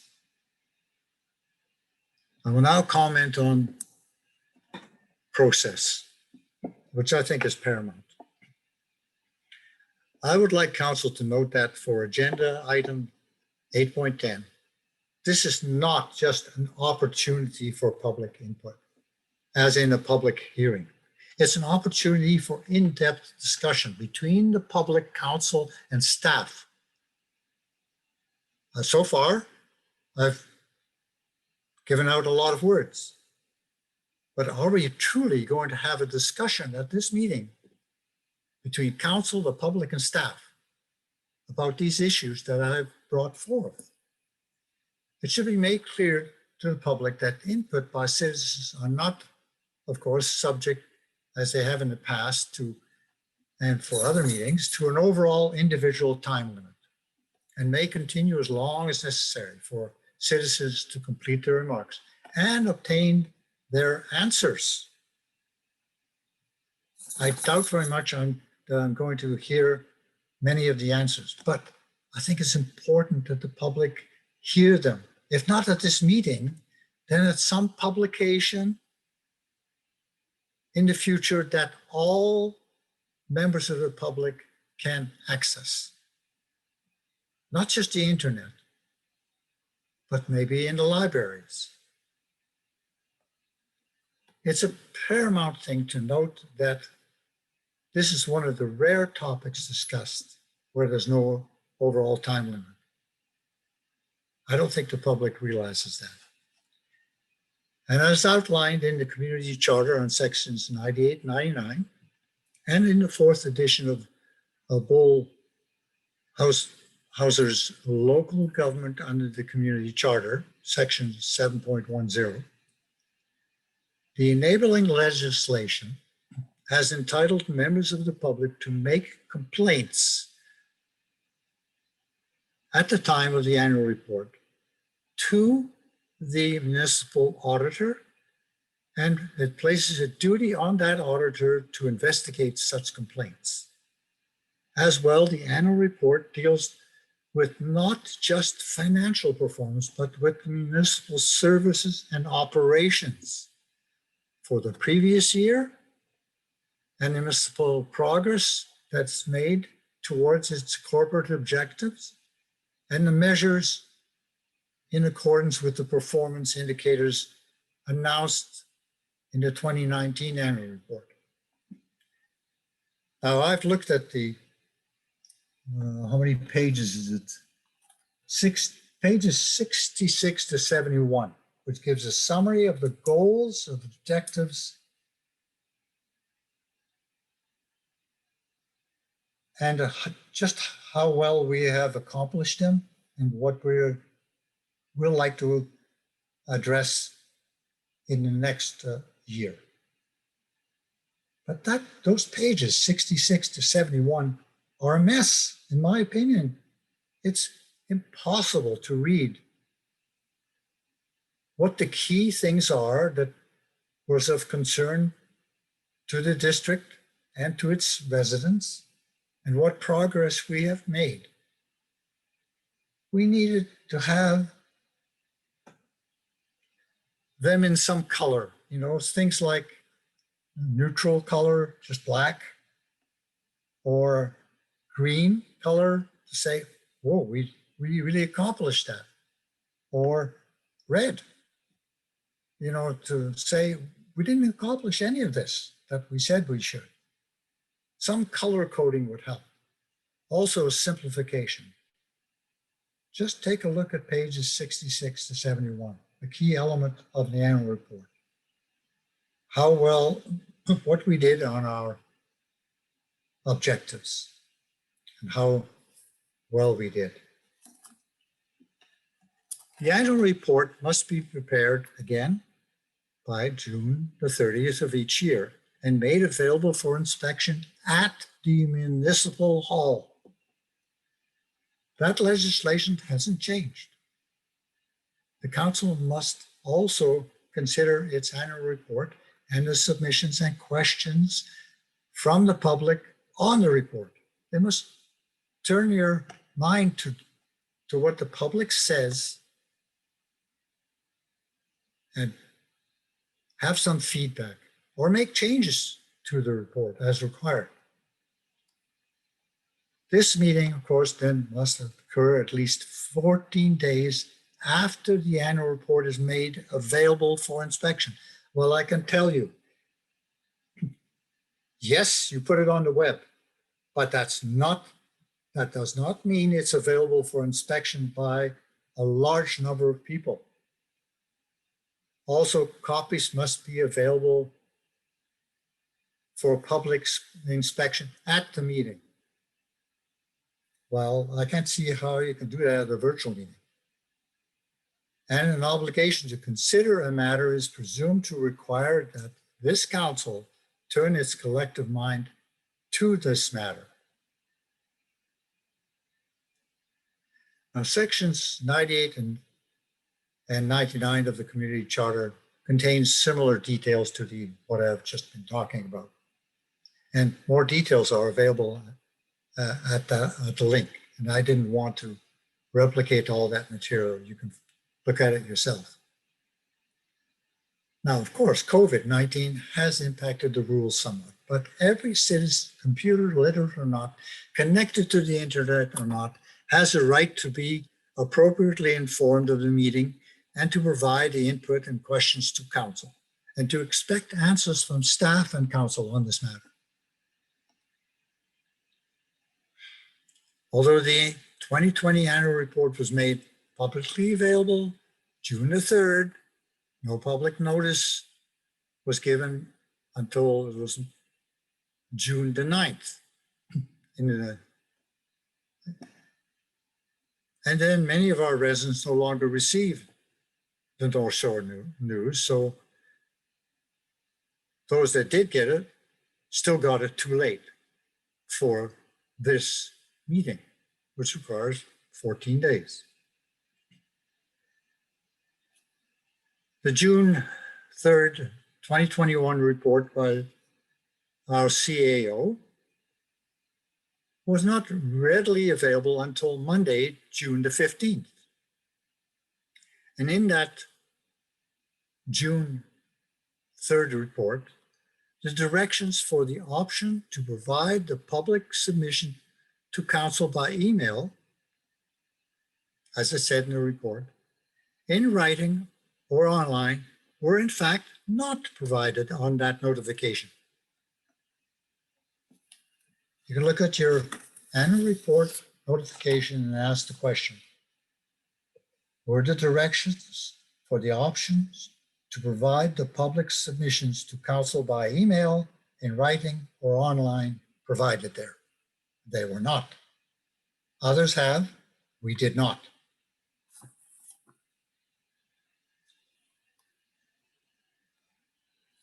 So here's the references that I provided. Now, these are the principles of openness, transparency, accessibility, and accountability. And they're being ensured by the following. Number one, providing an online subscription service for residents to sign up and be appraised of upcoming meetings and the post-meeting availability of meeting minutes and meeting videos. I don't see anything about this being accessible to people who are not web enabled. So number one falls short.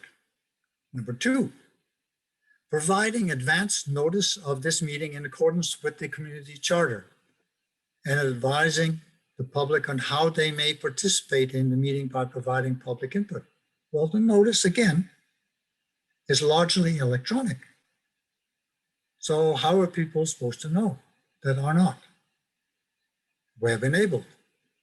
Number three, and these 8 criteria are published at every single meeting, including this one.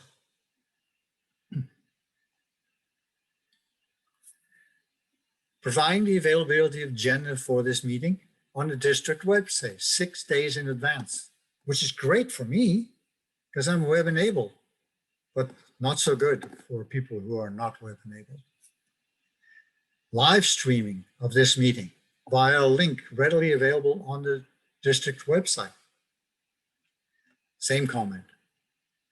Maintaining the 30-minute public input opportunity at each regular meeting and a discretionary public opportunity at each workshop.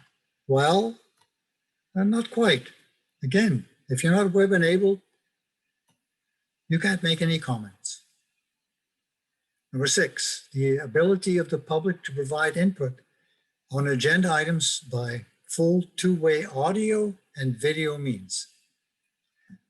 There's some hope here that maybe by telephone you can communicate with council. But again, you have to be aware of what the agenda is. And a lot of that material is only available to people who are web enabled. And number 7, I think the word "to" was forgotten, and I inserted it there. Adhering to the rules of procedural fairness and acting with respect and courtesy at all times when hearing the public. And I think this is the one where you have correctly hit the nail on the head. You do provide some sort of procedural fairness when you are able to interact with our citizens. And number 8, conducting meetings in a manner that resembles in-person meeting as much as possible. That one gets me, because each and every time when we have made some suggestion to try and improve, like for the public to see the members of council as just attendees, not participants, but as attendees, you don't see members of the public, members of council.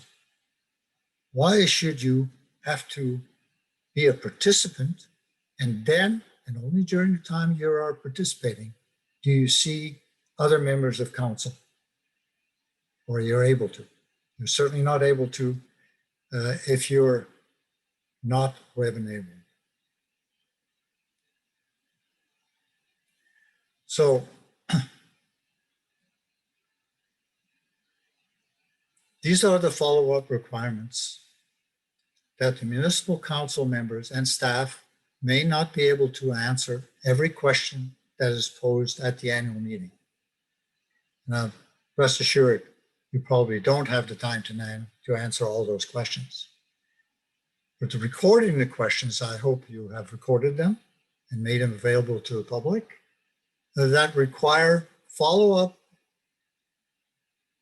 allows for answers to be provided by council members and staff at a later date. Answers can be communicated to the public through the municipal website, in a local newspaper or municipal newsletter, or at a subsequent meeting. So I think that exhausts my presentation on this issue. I attached the annual report for 2019 for the edification of council, because there are many more points that were issued in that one. And I hope that by 2020 we would have incorporated some of them. And I can excuse that COVID made things quite difficult and almost unable to incorporate some of the suggestions at that time. Thank you, Council, for listening to my speech. Thank you, Corey, for your comments. Mr. Teven, you're up next. I guess I'm looking for some guidance from you, Your Worship, on what I should do. You know, normally a member of the audience can't see the council members. Now that I'm admitted as a panelist, I can see council, and everyone looks disengaged and exhausted. We're at 10:39 p.m., which is exactly the position that I started last year before getting so abruptly cut off at 11 p.m. without even the courtesy of a question of how much more do you have to stay? I'm feeling daunted. You put us in this position of being virtually the last thing on the last regular meeting of the year, scheduled as the last thing, that deters people from even getting involved. And here I am against the clock, and the pressure's all on me. Should I start, or should I just not bother? The council is here to listen to your concerns. If you want to keep going, we'll go until the point where I have to ask for an extension for 11 o'clock. And if we run beyond that time, then we'll add a meeting to the end of the currently scheduled meeting for next Monday. Okay, I'll begin. And I want to start by thanking Mr. Daniluk and the rest of staff for facilitating a meeting with Dr. Cost and I. And then we corresponded with the rest of the board of NVCan, who expressed a desire to reach out, and Mr. Daniluk very kindly gave up his personal time to join the annual general meeting of NVCan's board. But our initial feedback, certainly that from Dr. Cost and I, was that most of our commentary was not necessarily on the financials, which is what we saw Mr. Daniluk's role as primarily. Most of our commentary was on other matters than just financial. The first of my areas, what I've tried to do is take my comments and questions and boil them down into 5 areas. And the first of those is the 5 stated goals of this council and therefore the district. You started by listing those goals on page 65. There was livability and mobility, community safety, health and resiliency, to lead in climate emergency, a balanced and fair economy, and a sustainable service-oriented organization. First, I want to go back to the 2018 election. I think it was pretty clear in the election that the priorities of our citizens were basically 2 things: transportation and housing. Housing, both from the point of view of the pace of development or perception of overdevelopment, and also the wrong kind of housing, not enough social and affordable and rental housing. When we think about that goal of transportation, I'm of the opinion that those 5 goals are actually making things worse for the 81% of citizen trips that occur each day that are taken in private automobiles. They're worse because there's no budget for it. There's no focus on it. There's no discussion. And there's worse because the only action taken on motor vehicle transportation has been what are called TDM measures, transportation demand management, which I call TDM punishments, because the idea of them is to beat people into submission, into abandoning what is their preferred mode of travel. And now with COVID, I think we will see it'll be a long time, probably decades, before people go back to a feeling of being safe on public transit like they used to feel. And my evidence for that, of claiming decades, is I was born in the 1960s.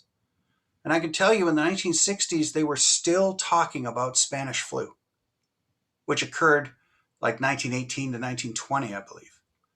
It was still on people's minds then. I think it'll be a long time before we return to a dedication to public transit like we'd seen in the past. But right now, our district seems to be doubling down on the same politically correct dogmas. And in that, I believe you're betraying the mandate that you were elected with. Now, I gather that's my opinion, and you're obviously of a different one. But on page 75, there's a claim.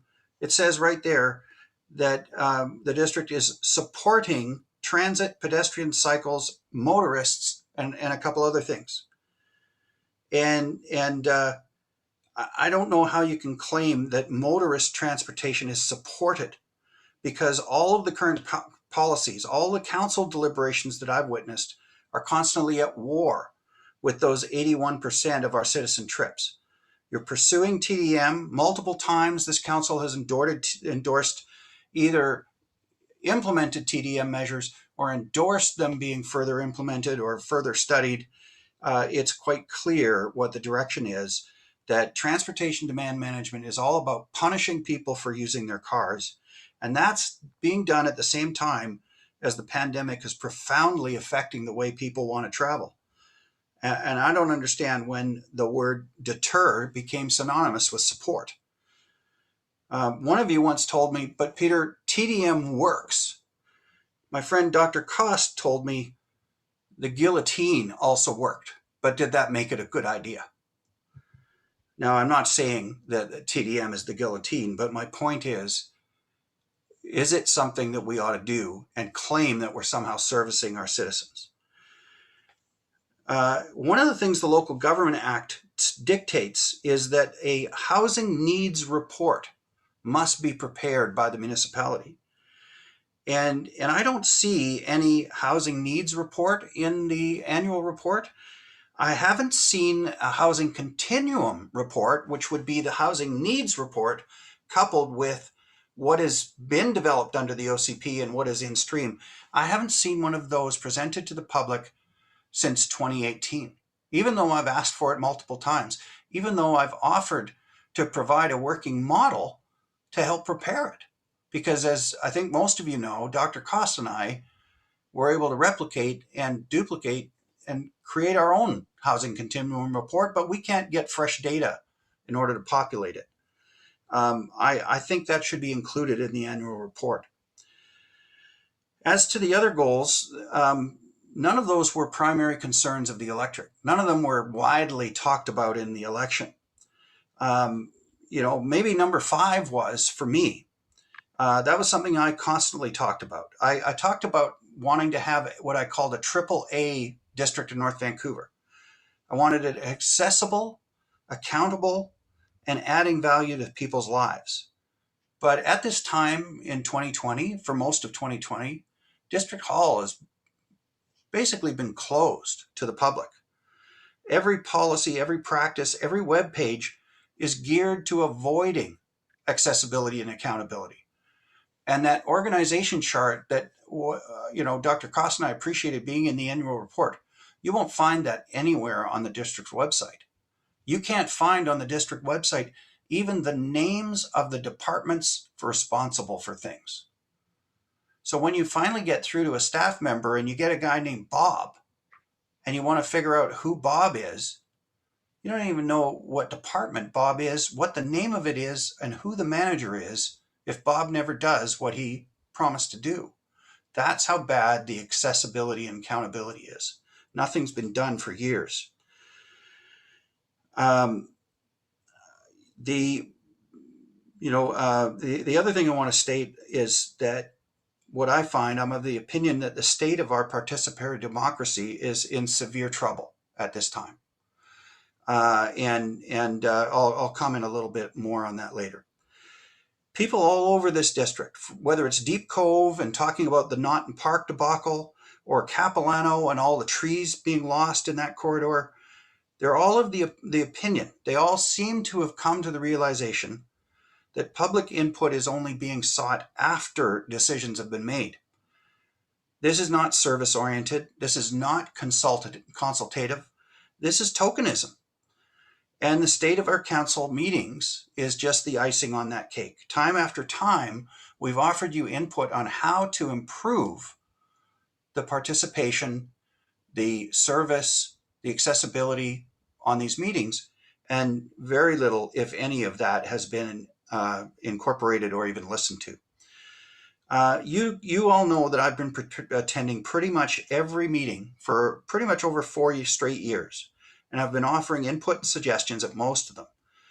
And let me tell you how many times any member of council has said, you know, based on this new information, maybe we should just pause, consult a little further, confirm information, just slow down a little bit. Do I even need to tell you the answer of how many times that is? Because I think you probably know it's zero.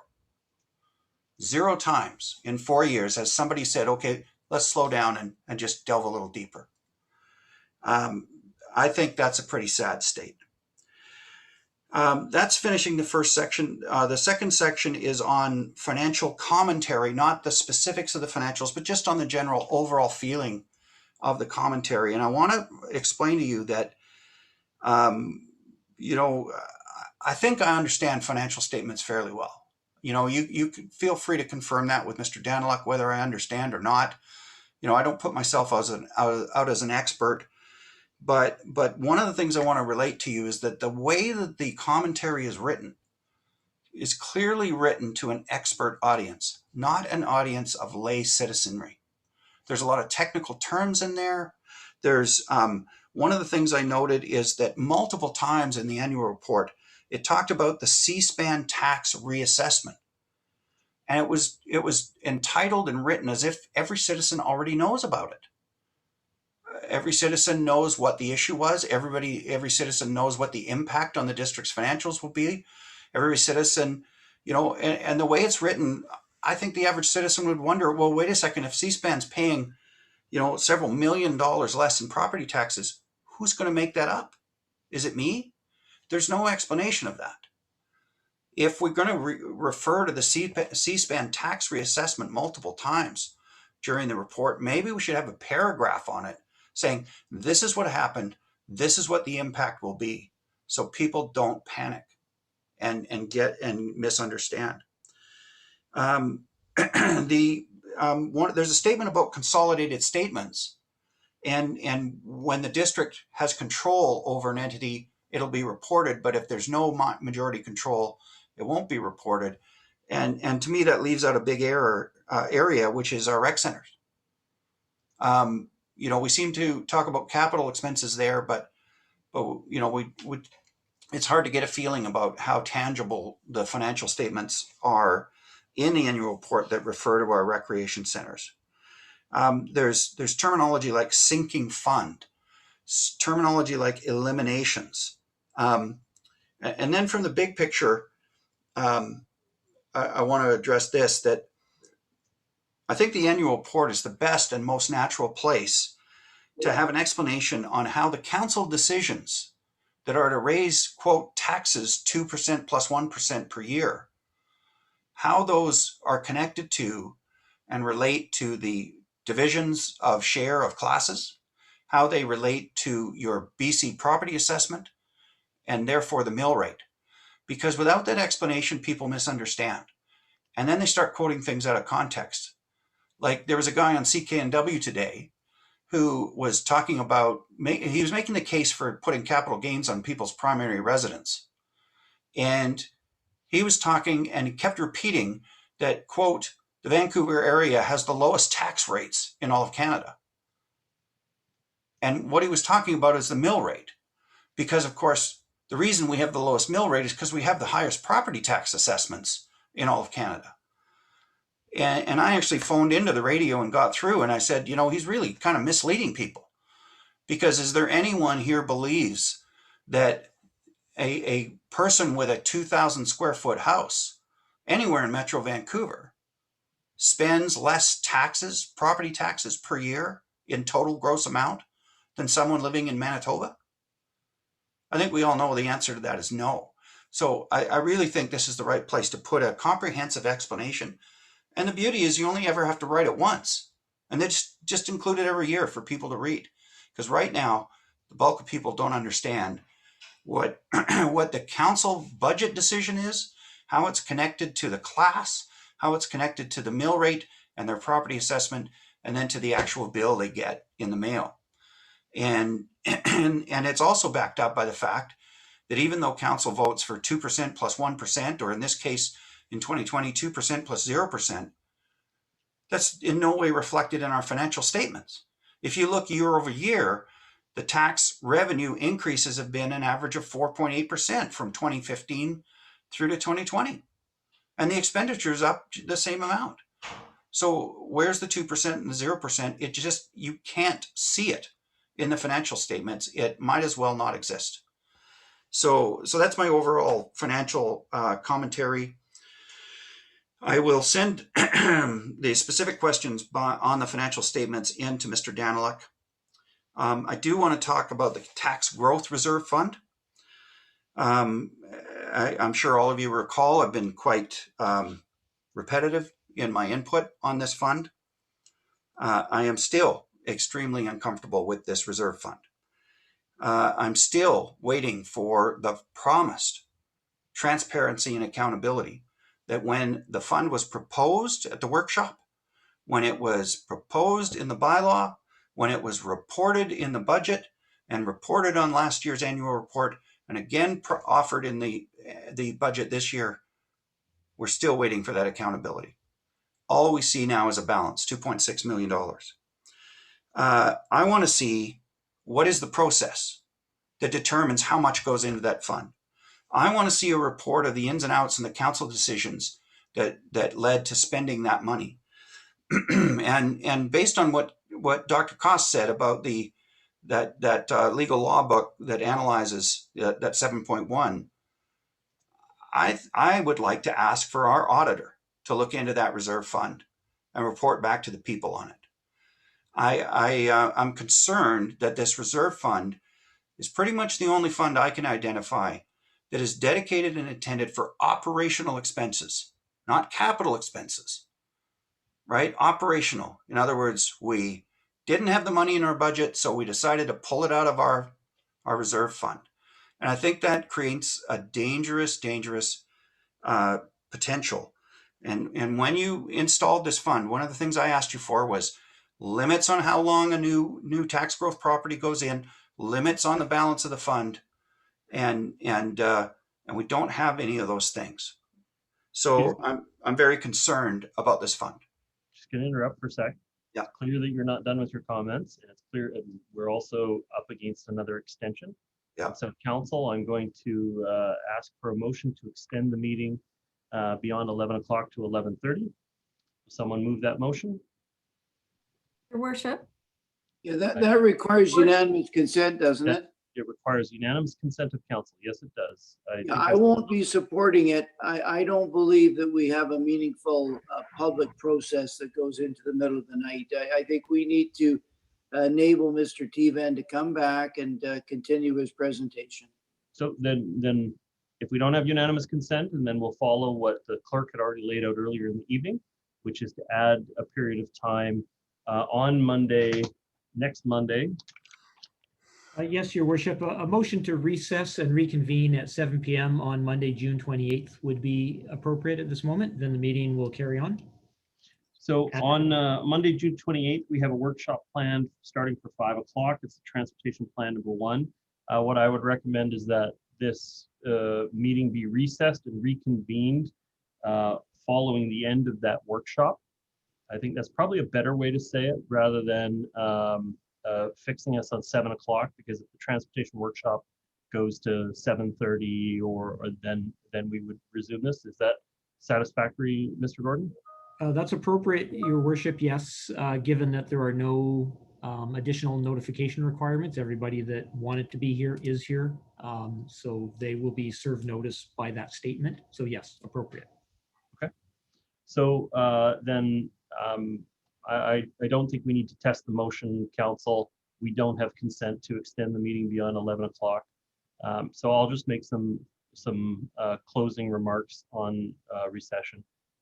Council, first of all, to the members of the public that have stuck with us, I'm sorry that we ended up in this situation again. It's always a difficult time management question. We had hoped to keep a lot more time available tonight. What ended up happening was at the last meeting of council, we went very long, and we had 2 substantive items that bounced from the end of the last meeting into the beginning of this meeting. We had obviously planned and published the plan for this meeting by that point, and then those 2 items got bumped to the beginning of this. We didn't get through those 2 items until an hour and a half into the meeting following the public input period at the front end. Had those 2 meetings been completed on the last item, I think we would have had sufficient time to complete the annual report this evening. But unfortunately, we didn't. We had to deal with those matters because they were council initiatives, and which has left us in this situation. So I do want to say that we don't set this up to try to apply pressure and make it hard for people to give feedback. It's just because we have no idea how much time it's going to take, putting it at the front of the meeting and then scheduling speakers and scheduling people to talk to all of the other things is always going to be challenging. The annual report should be on a night that is not overpopulated, but it's also sometimes, some years, there's no feedback. And so setting up a dedicated night with 20 people set aside their time to come in from staff and council to listen to the item. In some of the years, out of the last 5 years, I can think of several times where the feedback was less than 20 minutes. And so setting it aside as a separate dedicated meeting was also a challenge.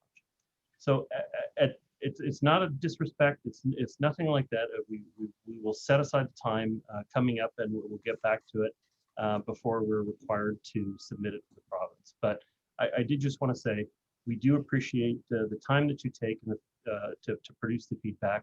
And I see that I'm hitting 11 o'clock. And so at this point, Council, I will accept a motion to recess and reconvene following the workshop on June 28th.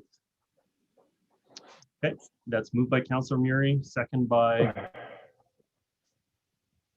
Councillor Forbes. I'll call the question on the motion. All those in favor? Contrary minded? Motion carries. Meeting's recessed, and we will reconvene on June 28th following the workshop. Mayor, Good night, everyone. Just a quick comment. I know the meeting. Councillor Ron, yeah. The 2 items that we did not get to on the agenda as well, are those going to be part of that meeting? That's a fair question. What do we have to re-advertise those 2 items, Mr. Clerk? I mean, June 28th is not set up as a regular council meeting. No, Your Worship, the beginning of the next regular. That was the purpose of recessing. The meeting just breaks, picks up, carries on again. We'll finish with 8:10 and then back to the regular order of business, 8:08, 8:09. So June 28th will be a continuation of this meeting. No new special advertising and no new agenda. Will be completing the agenda that was presented. That's correct, Your Worship. And the reason for that is this is the annual meeting. It keeps the annual report within the full confines of what's designated as the annual meeting rather than a second special meeting. Hence the reason. Thank you, everyone. Have a great evening. Yep. Thank you, Mr. Tien. Thank you, Mr. Cost, Good for night. your presentations. Good night.